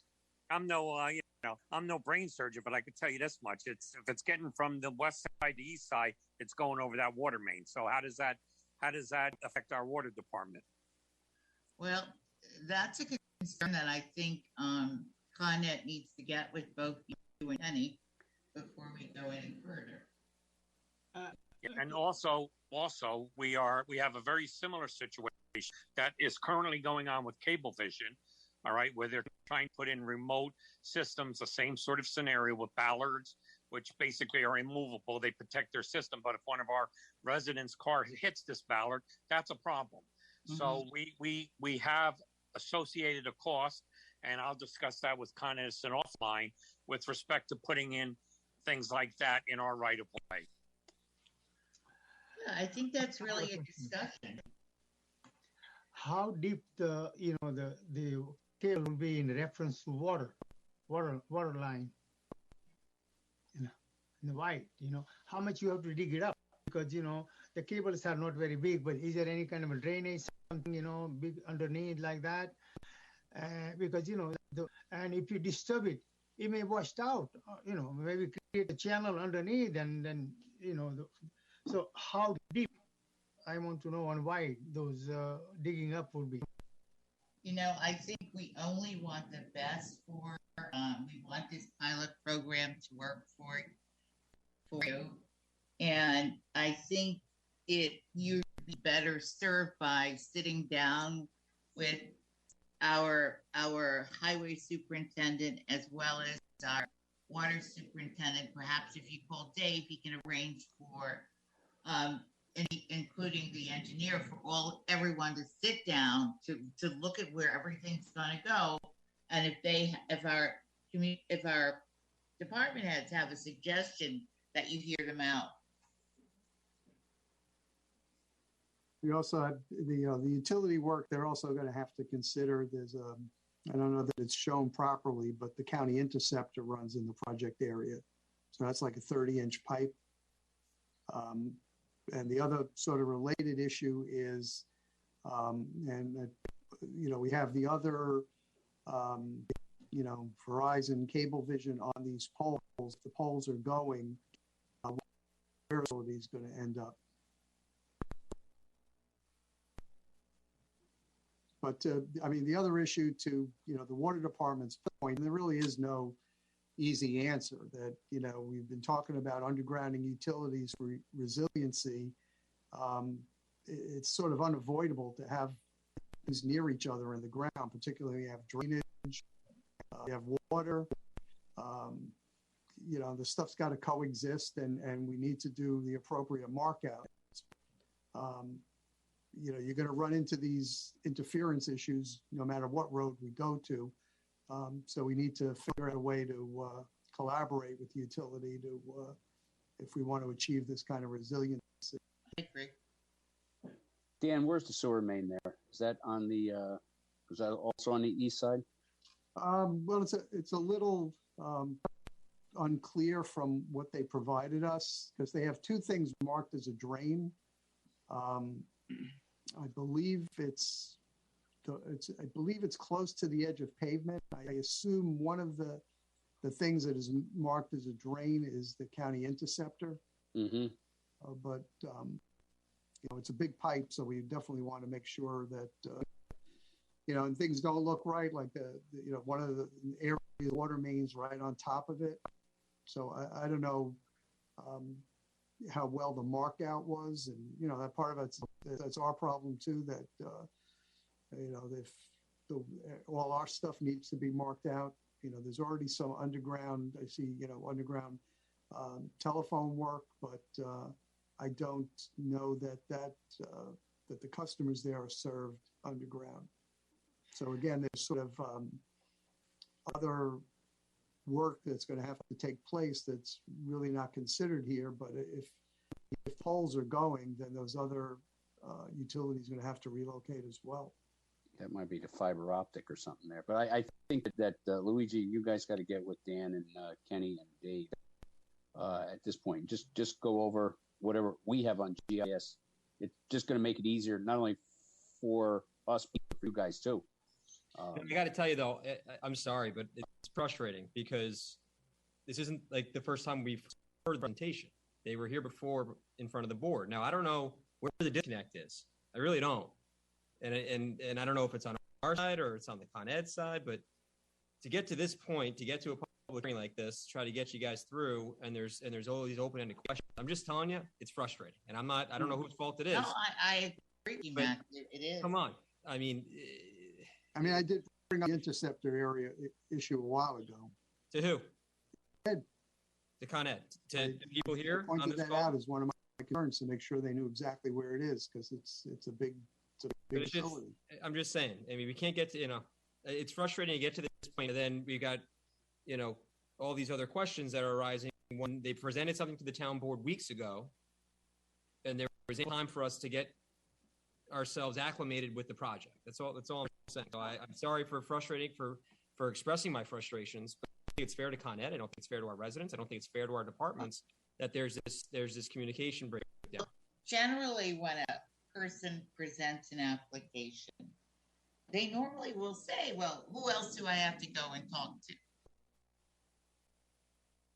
And they didn't ask questions, they weren't given an answer. They have their own engineer, okay? They are not just going to dig it up and put it in there. This is very high voltage, the cable and water and all the things. They should know this thing, We don't need to the average person doesn't know all this detail of engineering, So they just answer right away or tell us, what is involved, Hey, folks, just a step. I don't mean that. Can I speak, please? Well, I'd like to hear from Con Ed. I mean, because you guys are. I just want to I just want to step in real quick. First, let me introduce myself. I'm John Teixeira. I'm one of the engineers working on the project, mainly on the construction aspect of it. And I'm very confident that we'll come to a resolution. We're currently doing same type of project in Queens, a lot more utilities in the area. We have procedures in our specs that have our clearances that we have to maintain from the utilities, which we will follow in this case. Also, we will follow whatever clearances and specs and requirements that you folks have. So I'm very confident in my experience with the installation, and I'm looking forward to just speaking. I'll speak with Dave. I've already speak with him on other things, including the storage permit, stuff like that. But just to express on our end, we're used to this type of work. We're confident on the installation. I don't see an issue. But of course, we want to work with you folks to find out what recommendations and requirements you need, and we will fulfill those in the installation process. Thank you, John. We appreciate that.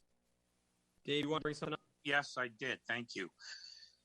John is correct. I have been aware of this for months now. The only thing, let me make myself perfectly clear. The only thing that I was not aware of was the pad with the transformer on it. As far as the road cuts, as far as the restoration of the road, as far as all of that, that is a no-brainer because we've been on it for months now, even into the point where we had a place for the location of vehicles. During this construction, it didn't work out because it was in a residential neighborhood. And John and I got together. Tommy Diana was able to act as an intermediary and find a better location for the vehicles. That being said, the bottom line is this. The bottom line is everybody in Yorktown, okay, complains, why don't we have underground utilities? Here we have a pilot program for underground utilities. We didn't look this hard at it when they were upgrading a 20-inch gas main that was, a little more substantial than this. So I think that certainly due diligence has been done. My only concern would be, as I said, the transformer and the ballards, as long as, they're, and to your point, Tommy's point earlier, when we plow that road, we want to make sure that we don't bury that transformer. But other than that, I'm perfectly satisfied with the information and the arrangements I've worked out with medicine. So I want to be clear. This was not a complaint. This was, I think, really should serve as something that we do all the time when someone wants to dig underground. We had that issue earlier, was it this year on the culvert on Veterans Road or whatever, where we didn't get it right. Right. So we couldn't find the water lines. Yes. Right. So it's not a complaint that I have. It's really more like setting up a procedure where when something like this comes along, it's not just one department that takes a look at it, but all of you get around the table and look at it collectively. Agreed. I didn't know which way where the water line ran, and when we first went over this, we were told everything was going on the eastbound side of the road, easterly side of the road, and that's the way I understood the path of travel. Now that everything's on the westbound, it yielded a different question. I'm glad you know east and west. Mm-hmm. I know right and left. Yeah. Okay, right. I know north and south. It was starting on the right-hand side of the road and going to the left. Any other comments from the board or Con Ed? Yeah, Luigi. Yeah, Matt. So we absolutely have no issue meeting out there with anybody that wants to do a walkthrough before the project starts. I know that Dave and John have been in communication. I've spoken to Dave a couple of times. We've been in communication. We absolutely want to do everything we can to answer all the questions that the board or any of the residents have, and we are absolutely willing to do that at any time. So if it makes everybody feel better, we absolutely, I know John is available at any time to meet Dave and anyone else that wants to go out there just to check where the transformer is going to go, where the ballard should go. We're open for all of that. So John, I leave it to you and Dave to work that out, and then we'll move forward from there. Luigi, if I can, I think it makes sense for them to do a site visit with Kenny and Dan. Kenny in particular. Right, just to make sure that they understand what the transition from the east to the west side of the road means, to Councilman Diana's point earlier. And if Councilman Diana wants, obviously, any members from the board who want to be there, by all means. But I think that's an important step for us to take as we move this project forward. Agreed. So I think that what people don't realize for the most part is when we have a water main break, and I've Christmas Eve out on Route 35 with a 18-foot deep hole with a water main. You know what? When we have a water main break, unfortunately, a lot of the utilities, whether it be Con Ed, NYSEG, Cable, and Verizon, whomever, you're not getting them out there in the middle of the and unfortunately, that kind of a patch can't wait until the next day or the next working day, whatever the case may be. So I think that's why having it up front that, okay, we now are aware of a fact, put it on your GIS, that we have, this secondary or tertiary line that's coming in off Strawberry Road and is crossing over this water main at this particular point. And I think that's just that's just the whole gist of it, so to speak. One of the problems is, generally speaking, Con Ed doesn't like to share their GIS data for security reasons. So we really don't have access to it. Well, I think that if we're going to have them out there and they're going to cross over our infrastructure, I think it falls on us to put that into our GIS to then say, okay, it's crossing over this, this sewer line, it's crossing over this we water absolutely line. can do that, but I mean, just as a general statement, to your point, when the middle of the night, we can do it here, but there's plenty of other. I mean, quite frankly, even though the stuff that we have in our GIS is shown, there's still a lot of inaccuracies, particularly on the location. So no matter what, you have to do utility markouts. We're a long way from being certain that the GIS is going to, only based on GIS information. I mean, it's a great guide at the design phase, but you can't hang your hat on it when you start digging. I think we saw that on Veterans Road. Yeah, we did. We saw that on Veterans Road. We saw it on Old Crampon Road, right, Dan? Right, Dan? We saw that at Old Crampon with the fluoride project. Councilman Patel. I want to know, the transformer is going to be underground or above ground?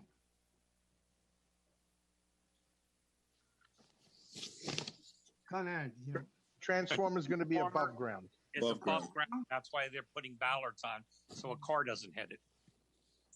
No, because, if it is underground, it is difficult to, it's just don't turn it off and put the new one like that, It's just, that's why the poles are better sometimes than putting underground lines in evergreen, There are so many big problems. Once you cannot find it where the trouble is. Here you can see the wire broken down and replace it in a matter of minutes, So you have to see where the water line is, how deep the wetland and whatnot, So this is the job of you, the Con Ed, your engineer should figure out this one. So why don't we do this? Why don't we move forward with the public hearing? There's clearly work that a site visit would help, I think, rectify, but I think we can still move forward with the public hearing. Yeah. Can I just note the comments that we've received already? Yes, please. So we received, first we referred it out to a lot of our agencies. We received comments from the Conservation Board. They basically say that the Conservation Board sees no adverse environmental impacts with issuing the permits for upgrades and replacement of the gas mains, and they had no issue with the application for Foothill Street. The other one we received from the New York City DEP, they basically said it's outside their jurisdiction. Westchester County Planning also stated that it was outside their jurisdiction. Very good. Thank you, Diana. And with that, if there's no other comments, we'll open up for public comment. Diana, do you have the notice? Wouldn't mind just so we can show that. Thank you very much. Thank you. And with that, we'll open it up for public comment. Do we have people signed up, Diana? I believe we're going to start with Susan Siegel again. Okay. Siegel, good evening. Diana, I think Paul Moskowitz wants to speak. Could you please have him speak first? Sure. Paul, do you want to speak first? Yes. Then Susan can correct everything that I say.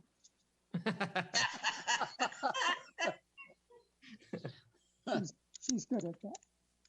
So anyway, everyone in Yorktown, and there are a couple of 100 miles of roads in Yorktown, would like to have their cables underground. I live on a street where there are more than 100 families, and we don't have water. We have wells. So there is no problem with underground infrastructure. However, why would you pick Foothill and Lockwood streets to put the cables underground? There are only 40 families there that are served by this. Now, this is billed as a pilot project. However, I couldn't help but notice that Foothill and Lockwood serve as frames for the Con Ed solar farm, which is going to cut down 1,800 trees, as was said earlier. It's going to take up 15 acres, and it's going to generate upwards of 2 megawatts of electricity. Now, if I were an engineer, and by the way, I am, I wouldn't want to put my 2 megawatts in the thin overhead cables. I certainly would like to build a more robust system for the distribution of the electricity. And in fact, I think that's what Con Ed is doing. Although they want us to believe that the two projects are independent, but I don't think that they are. And I believe that this represents a segmentation of a larger project, that Con Ed needs these underground cables to connect the Foothill Lockwood Solar Farm to their distribution network. And you can see that the cable off the Foothill in Lockwood. So the problem with having the same project before two boards, I believe this is part of the same project. The planning board is considering the building of the solar farm, the 2 megawatt solar farm, and now the town board is dealing with the distribution network for that electricity. That they're both part of the same project, and this represents segmentation of the environmental impact. So what's wrong with that? Well,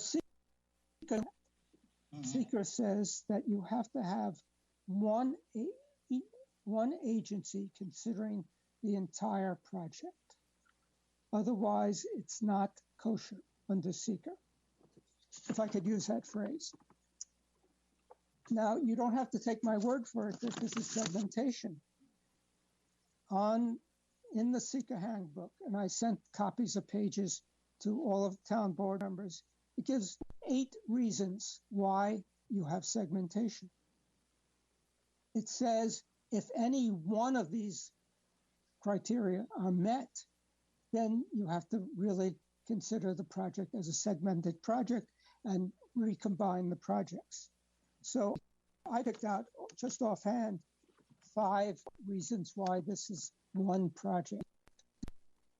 First, there's a common purpose, and the purpose is to generate solar electricity and hook it up into the Con Ed distribution network. Is there a reason for doing these at the same time?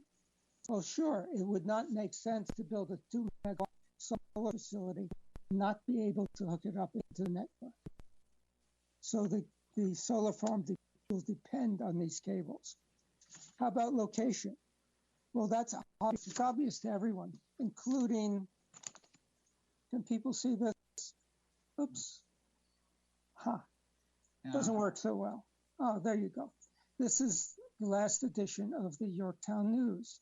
And the editors and journalists of the Yorktown News talk about both of these projects at the same time.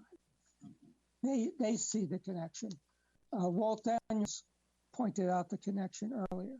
So there are other things. So yes, one of these projects is adjacent to the other one, Foothill and Lockwood. And I can see why they would want to move their contact point to the west side of Foothill.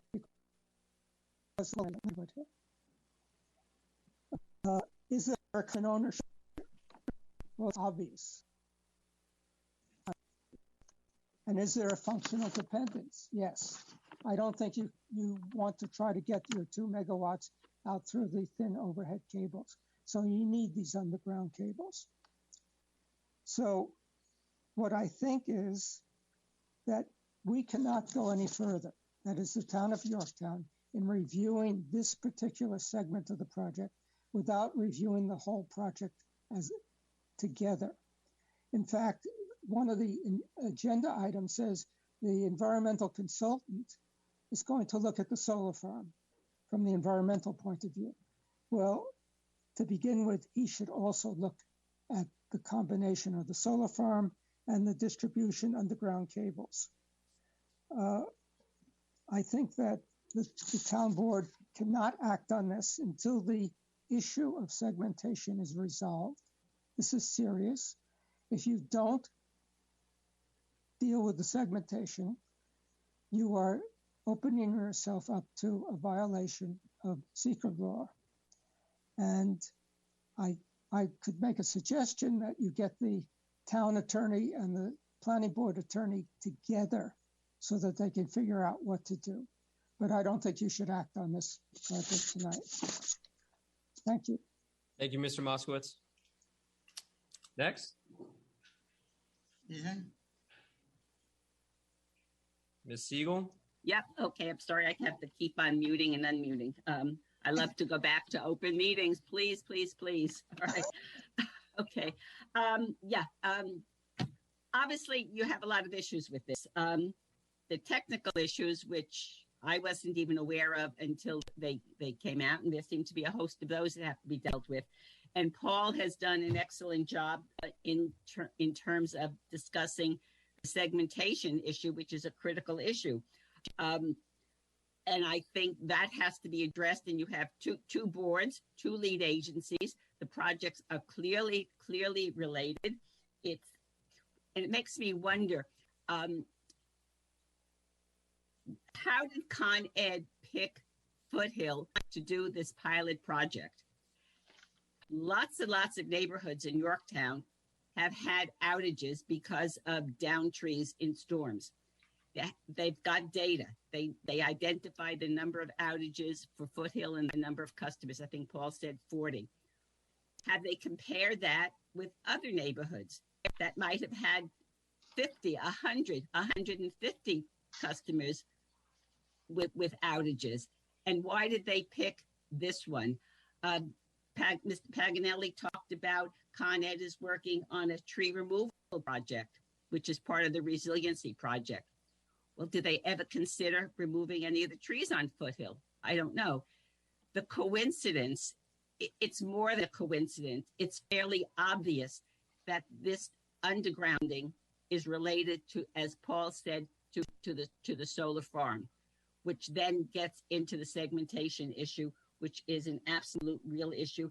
And I think you just have to address that. So you've got technical issues, and then you've got a host of legal issues on the segmentation. And you need a lot of work that has to be decided on this.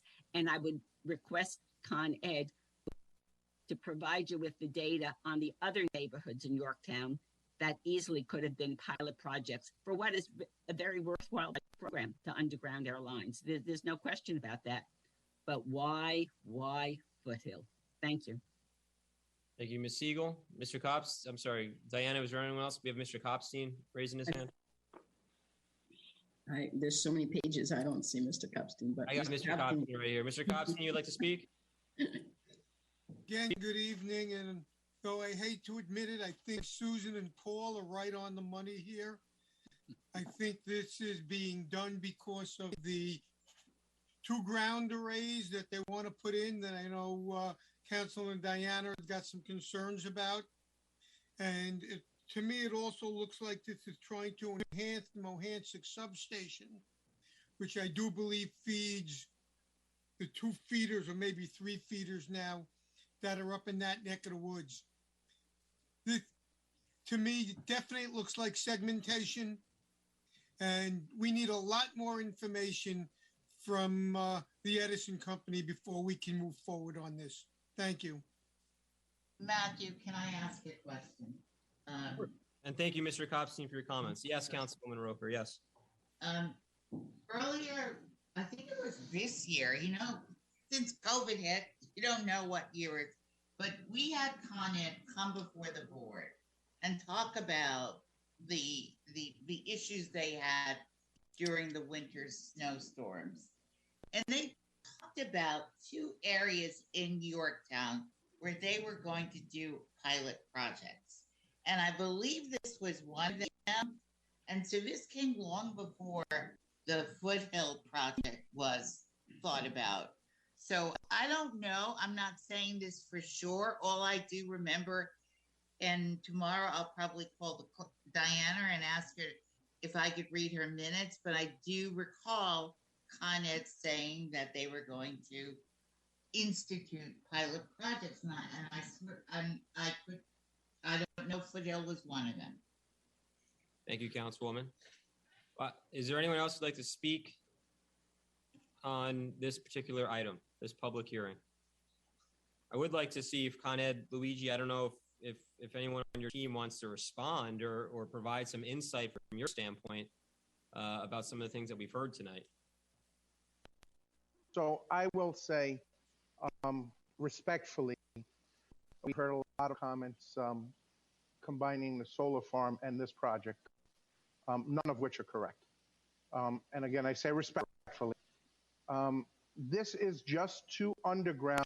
This is a distribution feed to 41 homes. Whatever comes out of the solar farm, if it ever happens, is not going to be a distribution feed, but it'll be a transmission feed.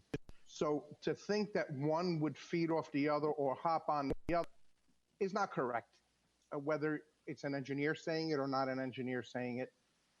We've picked this area because of the number of outages it sustained, and of course, accessibility and benefits and ease of project also. Mm-hmm. You know, we didn't want to go in, you know, we're also doing this in Queens. Clearly, it's much harder to do this in Queens than it is in York. So but you know, you run into the issue, and I'm going to let Ed, our engineer, speak more on this if he can. But you know, sometimes you try and convince something of mine that's already made up. I don't know that I'm going to be able to do that here. I can't tell you the decision was made because of the benefit of this area, because of the outages it's endured, and it's distribution over transmission. There's no connection whatsoever. Can you just, Luigi, before you lateral that, I just need you to go deeper. Transmission versus distribution. Can you please just, in layman's terms, for the people at home, can you please explain the difference between transmission and distribution, and which one goes to which project? Because since they're being intertwined here, I think that might be helpful for us to. Right. So I'm going to ask for help of my engineer and Ed. Yes. Yeah. So it will be on the 13 kV distribution level. What I found out from the solar farm. So again, what Luigi mentioned is correct. So my engineering team is the customer engineering team, which deals with new business and new installations and new services. My team, what we do is we enhance resiliency. We maintain the distribution facilities, and so our capital projects are for the increase and resiliency of our system and maintaining service to our customers. So it was mentioned Mohansa Substation this is being done for the Mohansa Substation. We do not own the Mohansa Substation. It's a NYSEG substation. We do have facilities that come out of there, but I don't know the specifics, but I believe it's at a lease to NYSEG. The feeders that are in this area are 4,000 volts, and we do have some 13,000 volts coming from our Buchanan substation. And if there's an interface, it's got to be with that 13 kV system. The way that we got this information for this pilot, it's similar to what we're doing in Staten Island and in Brooklyn, Queens, where we took all the data available to us. We have systems that gather outage information, and we looked at all the laterals or the spurs that had the most impact from storms. Not only just overhead storms, as you know, Westchester's a big area. Storms deviate paths. They don't have consistent paths. So we wanted areas where we have multiple impacts from multiple storms. And as it turns out, this was one of them, high on the index with impact from overhead storms, a lot of customer impact, and also impact from multiple storms. And that's why we picked this location. And just to clarify what Luigi mentioned, we do have other areas in Westchester that we can do a pilot there, but because of ease of installation and also the multiple impacts from Riley, Quinn, and Irene, I think that led us to really selecting this location. I think that's helpful. Is that for the rest of the board? Was that helpful to understand? Absolutely, and I think it's important that we, don't don't get caught up in almost a conspiracy theory here. I understand the concern. I hear it. We have Con Edison, who's not, they're not a small time contractor who's like, oh, don't look behind the curtain. This is a major organization that we've worked with on many projects in the town, and you know what, I take it at face value, especially because during all of the outages that we've had, I've gotten many calls from the foothill area on these homes that, if I'm not mistaken, those are some of the homes that are out for 6-7 days when we have a big outage, and I can see the need. We have a couple of hands, if I can. Alon Gilbert. Yeah, I'm just curious, and I'm not sure, actually, my recollection is a little foggy in terms of whether or not that area is Con Ed or NYSEG, but the Colonel Green area in town, was that looked at? Because it was during my time as supervisor that we had the Riley Quinn, and those areas were out for 2 weeks, if not more. I just want to know, I'm curious as to whether that site was looked at. And also, but I believe it's nice, the center of town, obviously, is, it's not tree covered, so that's not the issue, but the center of town, but I believe that is NYSEG, that is controlled by NYSEG. But I'm just curious, again, back to the issue of Colonel Green. The Croton Heights area. Luigi, right, exactly. They were out for the longest during the Riley event. Ed, I don't know if you or Luigi. Yeah, so first of all, I'd like to say, hey, Lonnie, how are you? It's nice to see you again. It's always great to work with you. Yes. I don't know that during Riley Quinn, I don't know that any area is fair to use as an example during Riley Quinn because we had so many impacted in Westchester. So what we did, though, this was a multi-year, it was a of multi-years impact. And this one came up among the top in Yorktown, in Westchester, actually, not just in Yorktown. Yes, and to add to that, we took data that went back to 2009. So it was a lot of data, and that's why maybe this Colonel Green area did not show up. So you're dealing with Sandy as well. We're dealing with everything, yes. Sandy, Floyd, since 2000. Right. So we've got a decade's worth of data that we're looking at. All right, thank you. If I can, Jay Kopstein is next. Jay. All right. Again, if I may, thank you. Yes, the Mohansa Substation is owned by NYSEG. At least 2 Con Ed feeders come out of there and 1 13 kV auto loop. And there are more than 3,000 non-network customers that are on that loop. So I'm concerned why we're just talking about 40. And since you mentioned the study that's been done, it would be very nice if here in Yorktown, we could see that Con Ed study on the various parts of the town and what the outage rates are for Con Ed service area within Yorktown. Thank you, Mr. Kopstein. Councilman Patel, you had your hand up? Let me tell you, the Floyd, when none of these guys right now currently board member were there, the infrastructure is so old. When I was there 12 years ago and the CEO of the NYSEG was there, everything was not like falling apart. The pole, the insulator, the capacity, all these things. Those things have been replaced now after 8-10 years. Many storms came in. And then the tree trimming. So yes, now things have improved, and it's really, we are happy that it's going to work better. Now, more load is applied because there are more use, and then the same amount of power. If one thing falls, everything else follows. So I believe now then things will be improved with the solar supply. And if we can keep on the tree trimming and kind of, the wires and everything else, the insulator, the capacitor, and distribution electronic monitoring system. Where is going wrong? Then we have a reliable source of power available to us all the time. Thank you, Councilman. I just quick comment myself. I don't know if you would be able to answer it, but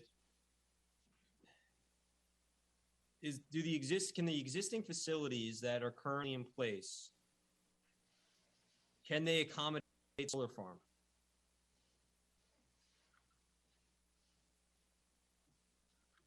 Matt, I don't know that there's anybody on this phone call now that can answer that question. Okay. All right. I just wanted to, because I mean, if it. Ed, would you be able to answer that? I know I can't. If you have the capacity, right? If you have the capacity to support the solar farm that's being proposed, not approved, by the way, for members of the public, not approved, proposed, then clearly that this project, the undergrounding alliance, has nothing to do with that. So I'm just trying to understand if you know whether or not there's capacity to support the solar farm as your system currently stands.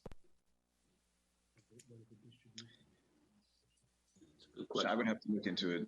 I would have to look at the maps, but we do, again, we have existing overhead facilities in the area. So, right, but do those overhead infrastructure that you currently have, would that in theory support the proposed solar farm? From what I heard, the solar farm is 2 megawatts, correct? Yes. So yeah, so I would have to look at the map and analyze whether or not there's capacity there. I apologize. Okay. I think that'd be a good question for us to know, for us to get our hands around. Yeah, and Matt, you know what? I'm going to build on what Councilman Patel was saying. No secret to you, we've been spending probably millions of dollars storm hardening the area of Cortland, Yorktown. We're shortening loops. We're putting in bigger poles, bigger wires, enhanced tree trimming. We have a 3-year cycle. We're doing a danger tree program. All of this is to improve resiliency to your residents when these storms happen, because let's face it, it's a very heavily treed area. And every time you have a major storm, there's large impacts. This is just the next phase of what we're trying to do as far as resiliency, right? Undergrounding. We had 4 areas. We're working on 2. Yorktown's one, Queens is the other one. There's another one we were talking about doing in Staten Island. This is just the next step, right? I don't, honestly, and I hate even saying this, but I didn't even know anything about the solar project until I came to your last meeting. Got it. Where I heard one of the residents say they were not in favor of it. So this project is autonomous of that, 100%. This is just another step in resiliency. Ed, I don't know if you can add on anything I just said that would, convince the people that are listening. I just want to say, though, that we do appreciate the continued efforts by Con Ed to continue with their storm hardening program. We've met about the different steps that you've taken. You've presented to the board on the different steps that you've taken. I think as a board, as a town board, we acknowledge, I think the town is as a whole, and not for nothing, but we've had a couple of storms go by where traditionally everyone would be holding on to their seats waiting for the lights to go out, and lights didn't go out. I mean, I think that's a tip of the cap to the work being done by you and by NYSEG, because considerable funds have been invested in our area in these storm hardening procedures. So I don't want you to take away from these comments that the town and the town board is not overly appreciative of the progress that's been made when it comes to resiliency and storm hardening. I think that we all know that the storms are much more severe, much more frequent than they ever have been, and we know that. That's just a fact. And so how are we making the right investments and working in conjunction with you as the utility to make sure that we are storm-proofing our community? So understanding, again, all the steps that you've taken and understanding that this being another step in that entire process, I think one, it should be applauded. And 2, I just want you and your whole team to know that it's appreciated. I think someone else had a question, though. And Ed, Ed from Con Ed, did you want to chime in? Yeah, I have nothing further. Okay. Mr. Gilbert, your hands up. Yeah, Matt, I would double down on what you've said. The Con Ed worked very hard on a project. It was a pilot project along Underhill Avenue while I was supervisor. And like you say, I've been following the work that's been done under your administration. Absolutely. And I don't take it as a threat, but people should be aware that the language that I'm hearing is they've given us the opportunity to be the pilot here too. We were the pilot on the Underhill project. Right. And now they're giving us the opportunity to be the pilot here. And they can very well take this project, this pilot project, and take it to another town. Right. And if to our detriment, potentially. 100%. So 100%. I couldn't agree with you more. Couldn't agree with you more. I mean, this is an opportunity that the residents of this town and anyone who's been sitting on this board for the last 10 years plus knows has been a topic of conversation. And I remember when I was a staffer in the state legislature, we get the same questions. Well, how come the PSC's not making them put their lines underground? Well, here they are saying, hey, we're here to put our lines underground. And it seems, and I mean this with all due respect, and I'm not trying to discredit anybody, but it just seems like, again, we're trying to find reasons to say no instead of ways for us to work together and come up with solutions. So I recognize that, and I agree with you, Mr. Gilbert. Is there any other comments that for this hearing? I'd like to make another comment. Okay. Yes, undergrounding makes sense, and we should do it where it's appropriate. Now, Con Ed has said that they have data on outages in other parts of Yorktown. I think it behooves the town board to ask for that data so that they can evaluate whether it should be Foothill or it should be Croton Heights or some other area. And I would disagree with you, Lanny, to say, well, if we say no to this one, they'll go someplace else. I am sure there are a half a dozen, possibly a dozen different neighborhoods in Yorktown that would benefit from this type of underground project. And I think we just don't take their word for it that this is the right one. Why I'm saying they can go to another town, and Susan. They can go to another town. They can also go to some folks, other. if you can, excuse me, make sure that you're addressing your comments to the board. I'm sorry, my apology. They should sit down with the town and say, we would like to do a pilot project. We'd like to work with you. Fabulous. Let's work together. Now, here are 5 neighborhoods that have had significant outages. Either the number of outages or the length of the outages or the number of homes.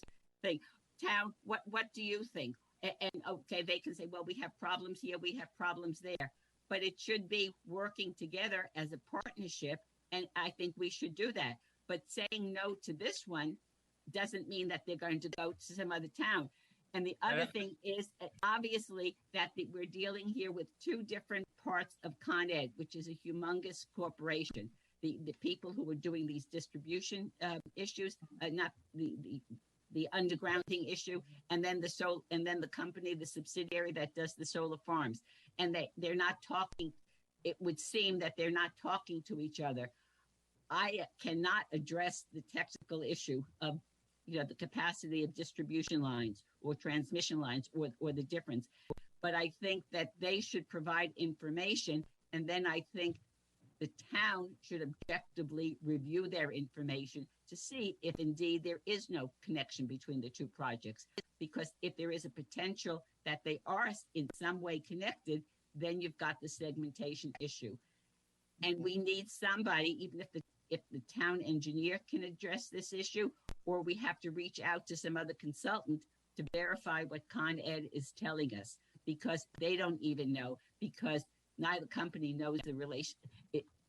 According to what they're saying, they don't know any of the specifics of the solar farm. But I think that still remains an issue that needs to be checked out. That plus, where's the data on what's the best neighborhood in Yorktown to underground? Because yes, we should underground. We should encourage and work with Con Ed and NYSEG if they're interested to underground what's possible. Thank you. Thank you, Ms. Siegel. Susan, I got to quibble with you.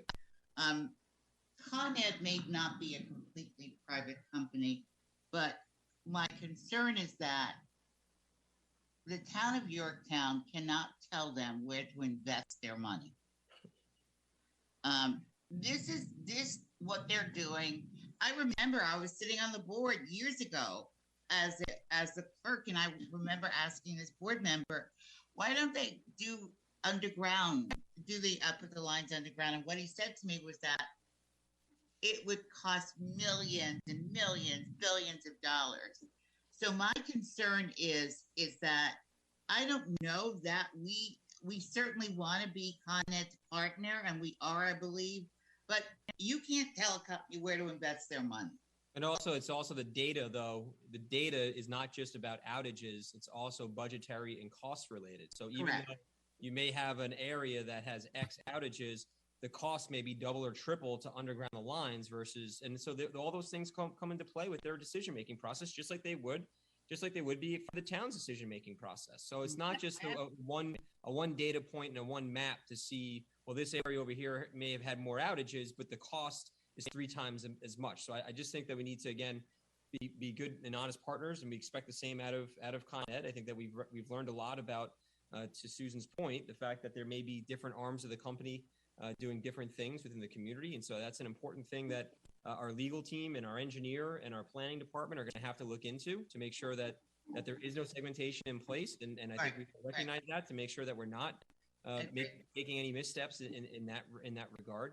But I agree with Councilwoman Roker. I don't think that dictating to Con Ed where to invest is in the best interest of the town. But like we said earlier, again, being strong partners with Con Ed and both utility companies, continuing the hardening process, because those are things that we've heard consistently from the residents of the town of Yorktown through every major storm, which is happening now every 3 months, that these are the steps that we need to take. And so while they might not get to Colonel Green, the neighborhood in Croton Heights this time, maybe they get to them down the road. But I think that it's important that we recognize the efforts that are being made. I know that Mr. Daniels had his hand up earlier, and Sergio will come to you next. Mr. Daniels, did you want to speak? You're on mute. If you can unmute yourself, Mr. Daniels, thank you. I think most of it has been cleared up. If in fact the distribution and the power input from the solar grid are independent, I presumably they're not going to then put the other lines back up in the air. They will presumably share the undergrounding, and presumably they kind of is smart enough to make sure that whatever they put underground is big enough to contain other wires. Right, understood. Thank you, Mr. Daniels. Mr. Esposito, and then our highway superintendent has his virtual hand up. Look at him; he's getting fancy. He's got the virtual. Oh yeah. Sergio, Mr. Esposito. So, I mean, to be quite honest, does anybody actually believe that the area that Con Ed identified is not an important area that has had significant outages consistently over an extended period of time? I mean, it has. It is a bad area, and Croton Heights is bad too. I could attest to that personally. And you know, to the supervisor's point, working in the Croton Heights area is probably a little more challenging, but I don't think Con Ed has identified an area that is inconsistent with outages and that really needs the help. And undergrounding it would be fantastic for that area. I could understand if the area that they identified was something that was an area that never got any outages and they just kind of randomly picked it. But I mean, when you look at the data, we see it with our own eyes. I mean, you know, we can look at data and everything, but I mean, you could see it. You hear about it all the time. Every time there's a storm, the area that they identified is significantly bad, and I don't see any conflict or any underhandedness going on here. Only because the area is, I'm going to say it again, consistently damaged. Let me just say one comment. You produce electricity, but then the demand, the usage is getting higher too. So if they produce it, they sell it too. You cannot tell them. It's just like water, any oil, anything else. If the price is, they control the price. I can tell you that. It depends on the supply and demand. So this kind of a thing, the investment is they making money. They have to make the money. Otherwise, they cannot provide the, reliable source of electricity or any form of energy sources. So they invest the money and, they provide the services. So we have a power and they can sell it too. They just cannot just produce it only. That's why they have the battery storage thing. And it's just like you go on a Wall Street and they sell all the commodities. The same. This one of the things they do like that too. So they're not there in a business to lose the money. Right. No, I think we understand and agree with that point. Highway Superintendent Paganelli, with your virtual hand raised. My virtual, I can't even make it wave. So here's the bottom line. The bottom line is this is coming from Strawberry down Foothill, down Lockwood, feeding Casey Court, which is all underground utilities already. Right. So that being said, that might be part and parcel for the decision to do Correct. this. Minimal investment in terms of maximizing the number of people. You couldn't do this anywhere else in Yorktown unless someone has underground utilities already. Also, this project is ready to go tomorrow.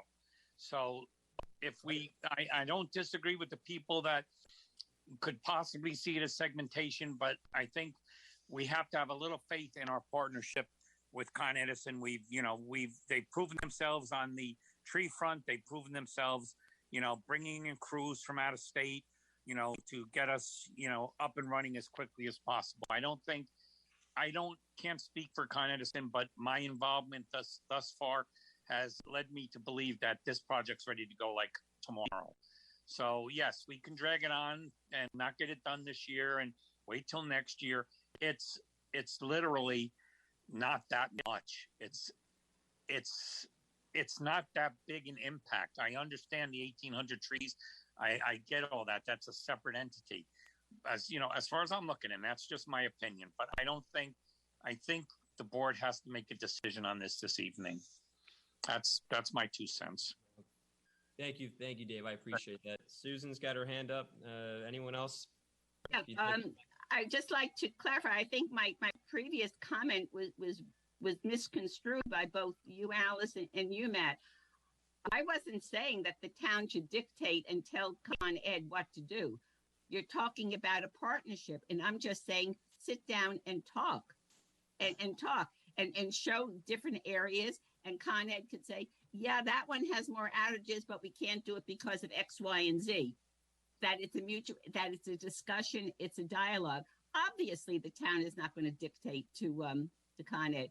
And just to Dave's last point, yes, they started this project, unfortunately, before a lot of very technical issues that were raised earlier in this evening came up. But there are so many issues. Put aside the segmentation issue, all of the technical issues about the water mains, about what are you going to do with the telephone and Con Ed and the cable and all the other lines that are on those poles, that you have to adjourn it. You just need more time to review it with staff, with lots of staff. And I'm sorry if it takes more time, but Supervisor Slater, you said something broke down in the communication, and maybe we learn from this example. And I think at a previous meeting, there were issues about a well-intentioned project that was like ready to go, but then there was a lack of communication between different parties involved. And so something has to be done about the communication. And I'm not that involved to say how and when it should be done. But this is the second example of a lack of communication that has stalled worthwhile projects. Thank you. Thank you, Susan. Any other comments? Just one quick one. There we go again, Alice. You and I. You go first. Is it my turn? Okay. Yep. Just one real quick one is I've worked with Luigi in the past, and I believe Luigi, correct me if I'm wrong. It was with the Double Woods that we had tremendous amount of that you had, you and your crew, I can't just say you, but you and your crew had taken the lead on and got this job really underway. So, I'm sure that our partnership with Con Edison is a good one at this point for this pilot program. Probably one of the less impacted streets. Sure, there's other streets we can put it on, but right now I think this one is one of the less impacted. And we already do have Casey Court, I believe, that is underground, and Dave's 100% right. So this is like a little pilot area right there. I don't see a problem with it. And correct, Tom.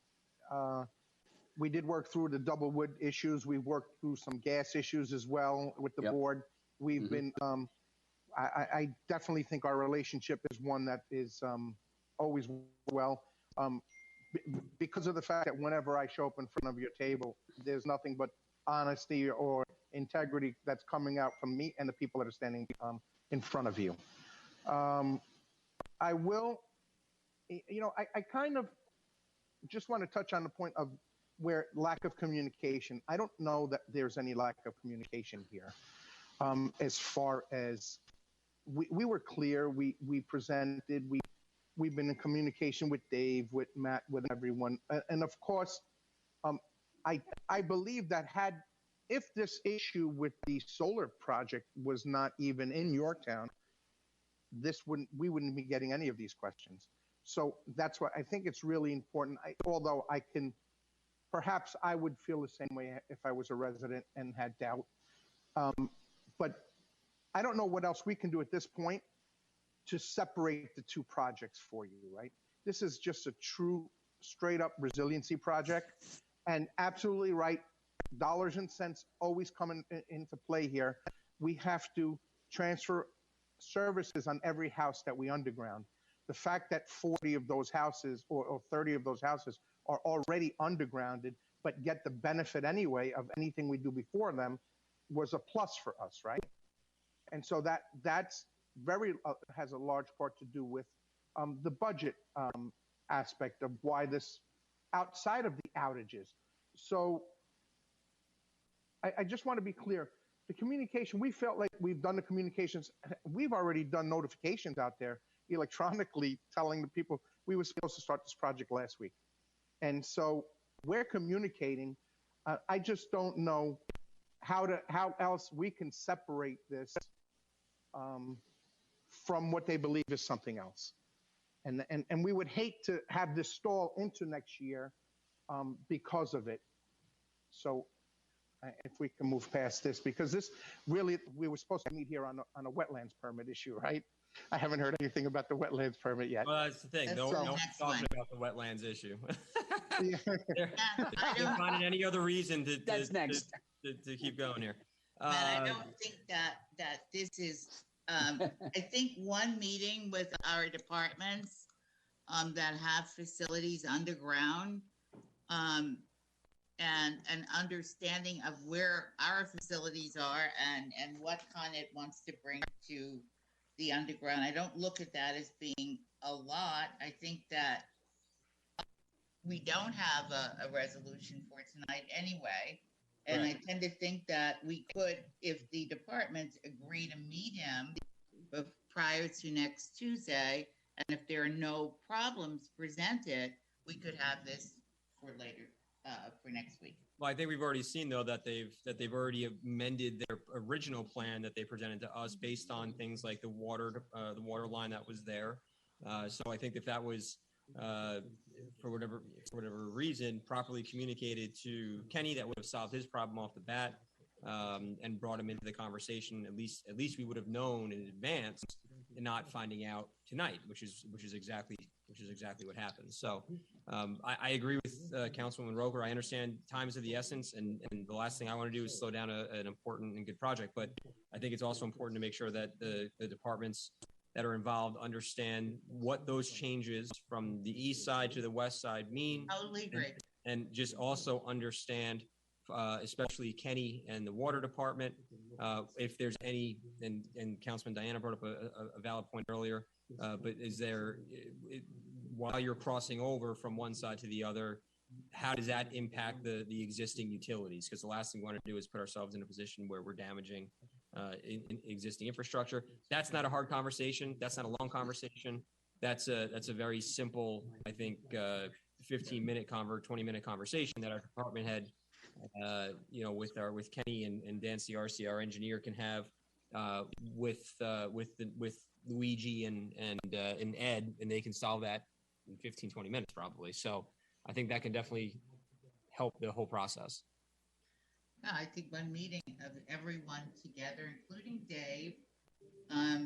Dave, when you talk about residents hitting the ballards, I don't know what that means. Well, those are posts. These are posts that are put up to protect whatever is behind it. In this case, a transformer. Mm-hmm. So if someone were to go off the road, rather than hit a transformer, they hit these ballards, which protect the transformer, but don't necessarily, like guardrail. Guardrail is designed to give. That's the purpose of it. Ballards don't have that capability, to absorb impact like barrels of water at an intersection. So that always becomes a question of, ensuring the safety of the residents. Where is it located? How close is it going to be to the roadway? When, again, to Tommy's point, when we're plowing, is there a chance our plow could hit it? We get a foot of snow. Certainly these things are 3.5, 4 feet tall. We have them on Granite Springs Road, where we had, what was that, a metering station out there, I believe? Yeah. Actually, didn't someone hit that, Dave? Yes. to that point, that's the whole point. Dave, it's right over by it's right over by my neighborhood. Curry and Curry Street, right? Yep, Curry and Granite Springs. Yeah, right. Yep. Alice, it's right by you. On the other side of you. I think my takeaway from this is we have to set up something either tomorrow, this week at the latest, to be able to get Kenny and Dan out there, have somebody from Con Ed meet them out there and show them exactly. And, I would just like to be there with respect to where the ballards are going to go, where the transformer is going to go. So, Luigi, is that something that we can accomplish this week?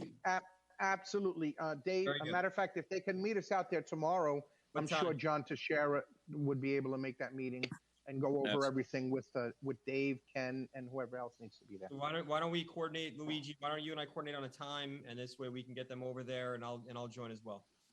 I would suggest the other utilities, Optimum, and that's all. Just whoever else is on the pole. Let me just. I want to address that as well while we're here. The other utilities on the pole, we can't make them underground their equipment. We can't force them to spend money they don't want to spend. So as of right now, those utilities have no plans of undergrounding with us. Okay.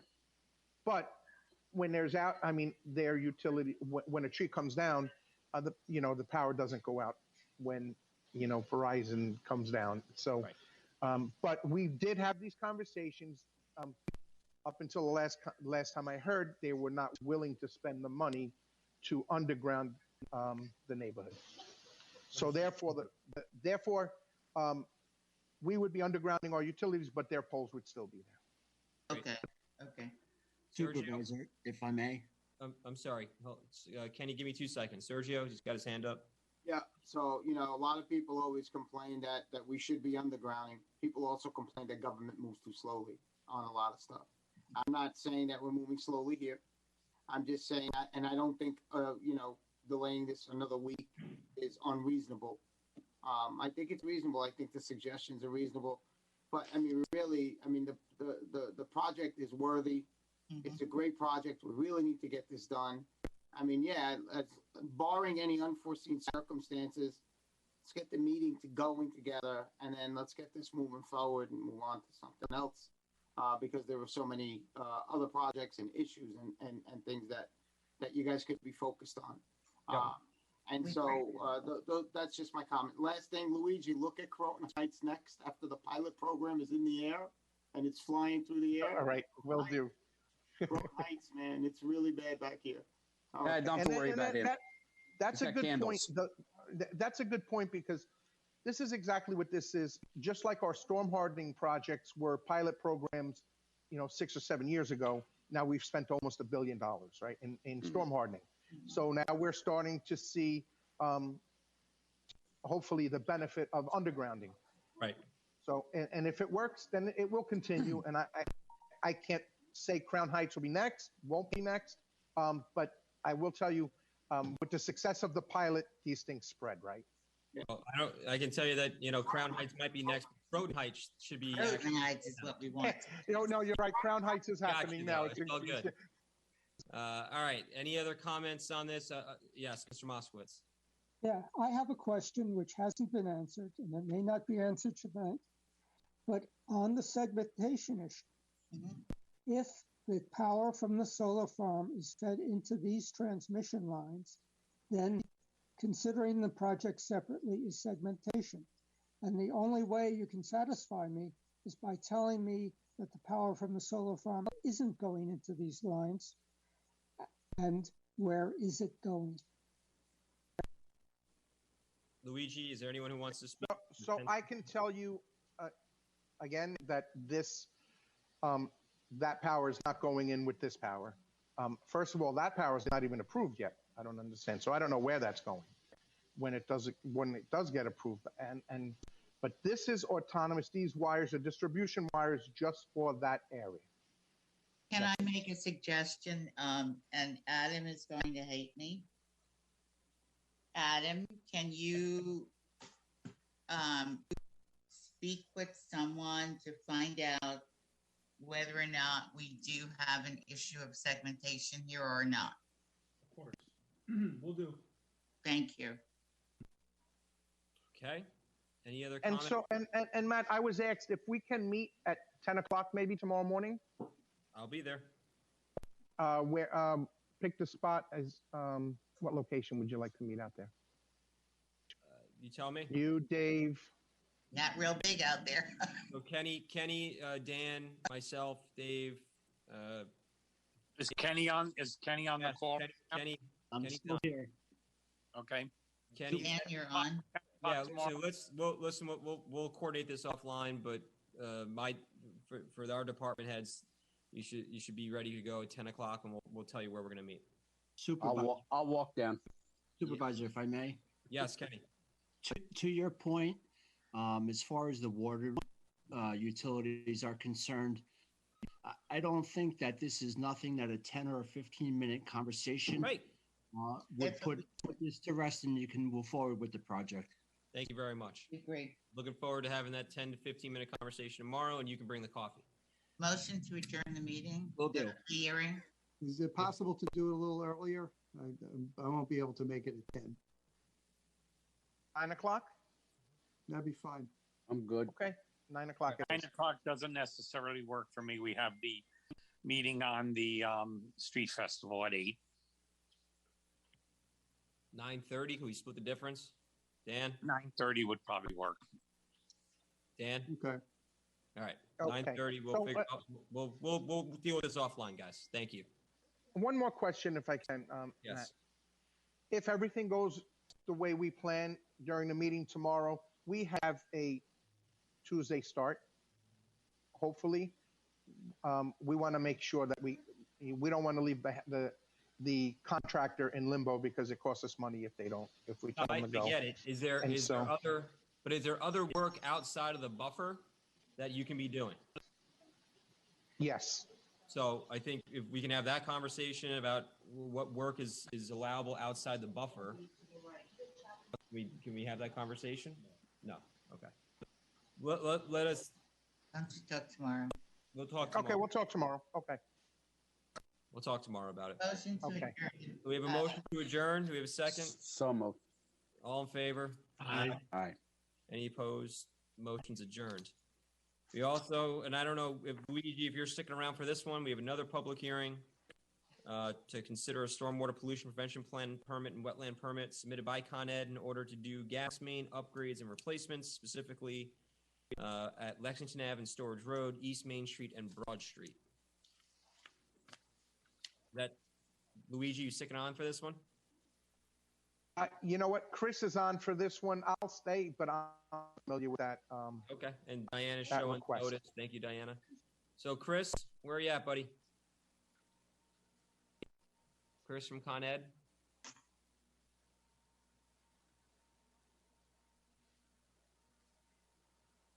Is Chris from Con Ed still with us? Just unmute yourself if you're still with us, Chris, so we can discuss the... Hello, can you hear me now? Yep, Hi, we got Chris. it. Thank you. Chris, so you want to just quickly update us on the gas main upgrades and replacements that you're looking to do on these 3 areas?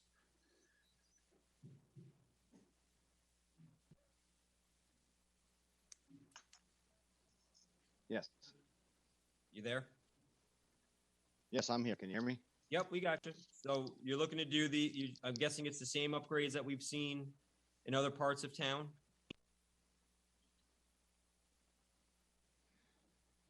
Yes. Hi, are you on as well?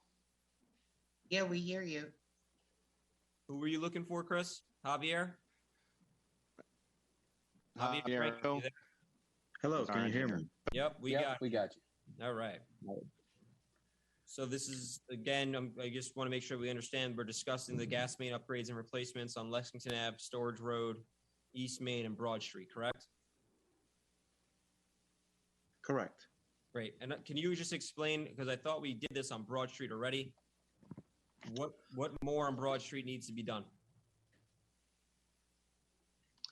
So actually on Broad Street, we're not going to work that this year. I'm not sure if it's worth discussing right now. The 2 projects that we're going to be at least trying to get started this soon are Main Street and Storage Road. And I apologize, I'm not familiar with the Broad Street right now because my understanding was that it was not going to be worked anytime soon. All right, so we have so it's Lexington Ave and Storage Road and East Main Street, correct? Okay. Yes. Okay. What portion of East Main Street is that? This is the portion from, and apologies, I'm just trying to remember the names right now. Old Jefferson Valley Road, going east towards the town limit. So it goes on East Main Street and then turns into Route 6. Right. Okay. And just to let you know, this is a supply line basically to this entire area. There's only a one-way feed here. What we have here is a 1962 steel pipe that is not particularly protected nor coated, so it's just bare steel. And we have approximately 1.5 miles of this 1962 steel pipe. How many inches, Javier? It's an 8-inch. It's currently an 8-inch steel main that will be replaced with 12-inch plastic. Thank you. Okay. This is similar to the work that was done on Gomer Street. So it is a little bit different. The work on Gomer Street was done for winter load relief. Right. This is being replaced due to the age of the pipe. Okay. Okay. So it's just a matter of I mean, yes, Gomer Street also did replace some older pipe, but it was more of a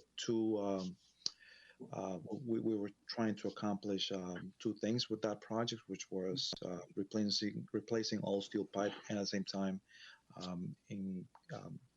increasing the capacity for low pressure areas.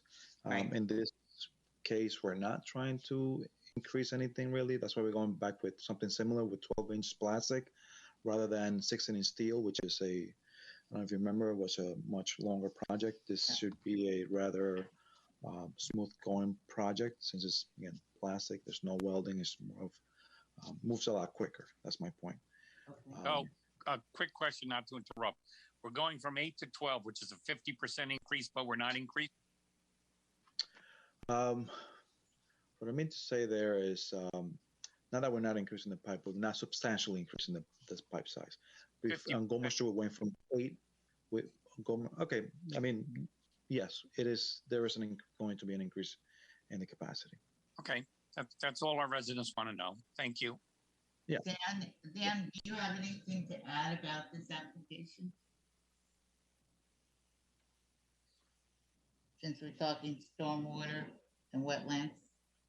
None of the Broad Street project we had hoped to coordinate with a bridge project we're working on, but since that one's delayed, neither the Lexington nor the East Main Street one has any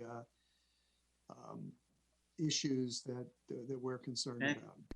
Perfect, thank you. Is there gas distribution, Javier, off of that particular line in the Jefferson Valley area? Can you repeat the question? I'm sorry. Is there distribution off of that line? Yes. To houses and so forth off of that area or businesses? It serves multiple commercial and residential services. Okay. Will the new gas main be installed in the existing gas trench? I'm not sure that I understand that question. So is the new pipe that you're going to install, is it in the same location of your existing pipe? Because you said there's an old cast iron pipe from the 60s. So it's a steel pipe, and we will very likely, if there is a lane, install it right next to it, a couple of feet away from it. Okay. So just to, again. And you'll be planning an abandon in place with respect to the old pipe? Correct. Okay.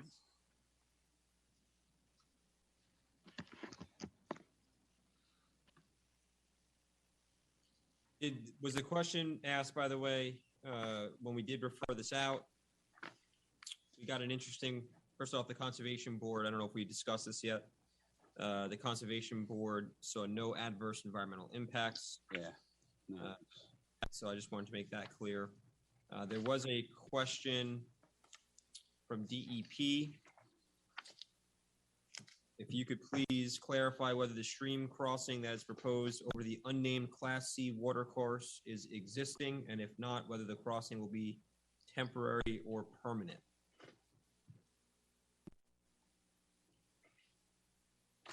Is that something that Con Ed can provide an answer on?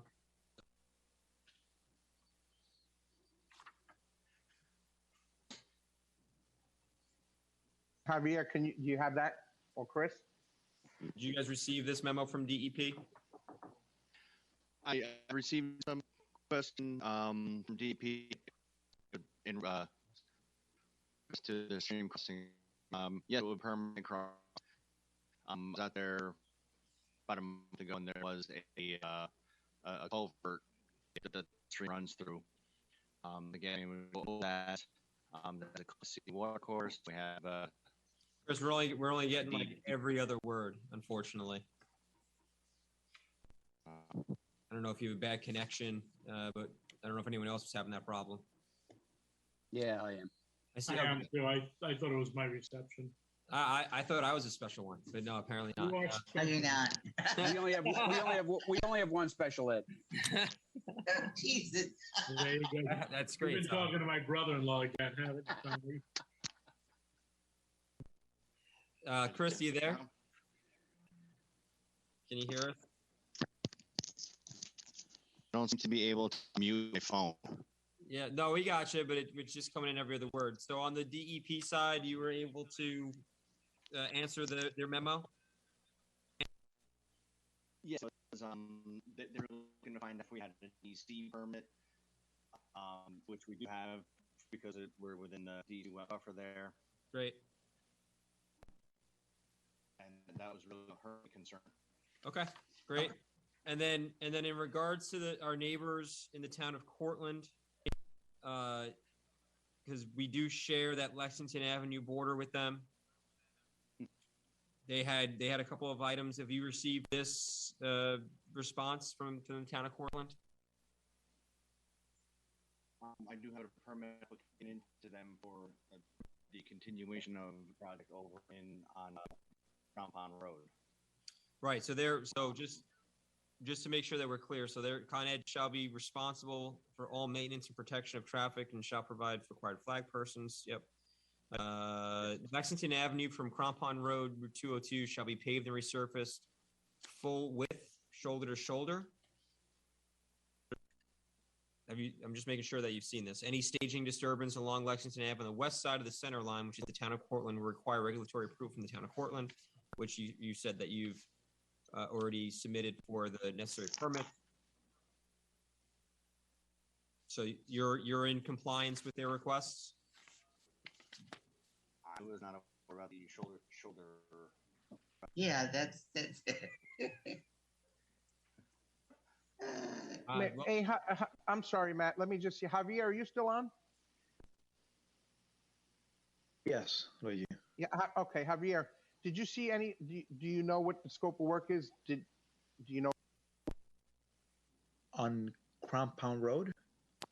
Yeah. The project that they're talking about now, through Cortland, curb to curb restoration. Did you know about that? Does construction know about that, or approved of it? No, this really the at least again construction may know. I was not aware of that. So do you want us to share this memo with you? Would that be helpful? Yes, absolutely. Yes, Matt. Okay. Lexington Avenue is a strange little road because it meanders from Yorktown into Cortland, into Yorktown, into Cortland. It's not straight down the center line there. If I'm not mistaken, the actual Ace Hardware is only because I was a Cortland cop. And we used to argue with Yorktown whose accident it was, so who would have to write the accident report and who wouldn't. Okay, basically that's how that worked. But it meanders in between there. Dave, I know, has a relationship with the Cortland Highway. I think we plow, let's say, the Yorktown side, the east side, and they plow the west side, if I'm not mistaken. Right, Dave? Dave's out. Yeah, now I'm here. Actually, that would be impossible because then you'd only be plowing one lane. Yeah. So the way it works is the arrangement with Cortland is we maintain from Route 202 to Amazon Road. Right. All right. They maintain from Amazon Road out to Strawberry Road. Out to Strawberry. I knew it was something like that. Couldn't Yeah. remember Yep. exactly. That's the and we have the same situation on Quaker Church Road. Yeah. You know, with respect to Somers. Yeah, it's interesting because you're 100% correct. It's not directly on the double yellow line, but no, that's basically the guideline. Right. But Dave, do we get now? Cortland is trying to get us to enforce whatever they want done on their portion of the road. Is that similar to what will be done on our portion of the road? Our arrangement with Con Ed has always been from the day 5 years ago they started on Gomer Street, is that we get a 2-inch mill and fill curb to curb entire area of disturbance. There, you know, we've been going through that a number of years, the first couple of years, you know, and not to anyone that's present now, but you know, a few suits came out, attorneys, and you know, oh no, we're not gonna, pave your whole road, and then I was just like, well, then you don't have to cut open our road. Simple enough, you know. So, you know, they came around, and we've had a great relationship with them thus far. And you know, I'd be shocked if they were not aware of what we expect of them because we always make that very clear. So, I agree with that as well. Thank you. Well, you did a great job on Gomer Street. That was wonderful. Gomer Street, Ground Springs Road, Broad Street, Hanover. Pick one of the 5 miles of road that they've paved for us, you know, as a result of their gas main upgrade and, you know, eliminating anything 1972 and older, you know, which is deemed leak prone, if I'm not incorrect. They actually saved you paving in front of my house because they paved that during there. Yep. So just to be clear, we're removing Broad Street from your application. Is that accurate? we're going to delete that one. So we're removing it from the application, or are you keeping it on the application?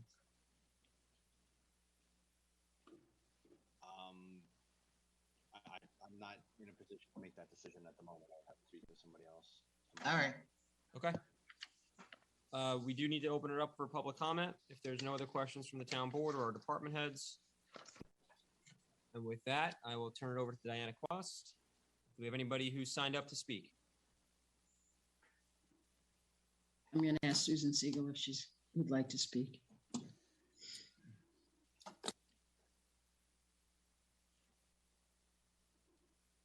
Mr. Gilbert? Just on a comment on what you were just talking about the paving curb to curb, which is an excellent agreement that we have. I thought I heard somewhere on a news broadcast that Cortland was talking about that they have an agreement that they do curb to curb, but they pay half of and Con Ed pays half. So I'm very satisfied with what the cooperation Con Ed has given the town of Yorktown. Agreed. Thank you. Any other comments on this application? Adam or Diana, are we okay to close, or we can close this one, right? So we'll make a motion to close the public hearing. So moved. Second. All in favor? Aye. Very good. All right. We do, yeah. If we could, Chris and Javier, if someone could just let us know if you're removing Broad Street from your application. I think that's an important piece that we need to know. So if you could please do that. You can just give us a call or reach out to even to the town attorney's office, and we can. For clarification, they did actually file 4 separate permits. So if we need to, we could leave the Broad Street one active. Okay. That makes sense then. All right, never mind. Very good. Thank you for jumping on there, Dan. Okay, we'll go to resolutions. We have a resolution authorizing the supervisor to execute an intermunicipal agreement with the County of Westchester for the town police department to utilize the firing range facility. We authorize the chief of police to execute an agreement with the Metropolitan Transportation Authority to provide the town with access to the MTA's Metropolitan Regional Radio System. Very excited about that. Authorize comptroller to pay Mike Kahn the unused cash value of time as of his retirement date. We approve a tax certiorari proceedings for parcel known as Section 41.11, Block 1, Lot 50, which is located at 1520 Front Street. We're going to release an escrow deposit for street opening permit number 020-005A. And we are going to approve the following vehicle to be deemed obsolete and need to be scrapped at Brookfield Metal or sold at auction by Absolute Auctions and Realty Inc., and that's the 2003 Ford Expedition. We will authorize Barton and LeJudas to perform an environmental review for the Schifatelli CDG solar project, aka Strawberry Road Solar proposed site plan. Matt, on these next two, could we hold off going through with these until next week, where I could have a conversation with John Tegeter on these projects? John's on if you want to ask him. Yeah, no, it'd be much more in depth than what we could do here in a few minutes. John, is there any issues? Well, we got to get them moving. So, but I don't want to leave anybody without being fully understanding what is at work here. So, I guess we'll need to leave it go. Yeah, just till next Tuesday. I have to get some clarification on this. And I got to go over a few things with you. Okay. We will table the 2 Barton and LeJudas resolutions. Okay. We will amend the resolution passed by the town board on September 21st to authorizing the comptroller to process a budget transfer for the purchase of the Toro Groundmaster 5910. The good news is that it actually came in for less money. We're very happy about. So we're going to authorize the comptroller to process a budget transfer to the Parks Department of $125,667. And again, this is under the New York State contract 031121 TTC pricing. We're also going to authorize the comptroller to process the following budget transfers for the Parks Department. This is for the Hanover East Playground replacement. It is $45,000 out of the Parkland Trust, and that's going to go into the Parks Improvements line. I thought it was equipment line. That's what I'm doing. Okay. The Parks Improvement line. And again, this is the purchase of a Miracle Playground unit under the New York State Sourcewell contract. And we do have three. I'm sorry, that's right. We did get a late submission from, where is it? Should be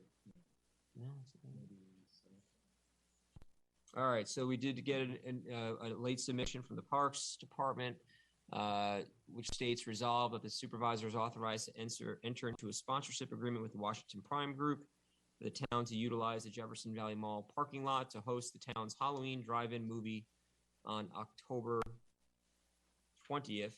I'm sorry, it's October 16th, 2021 for a fee of $200.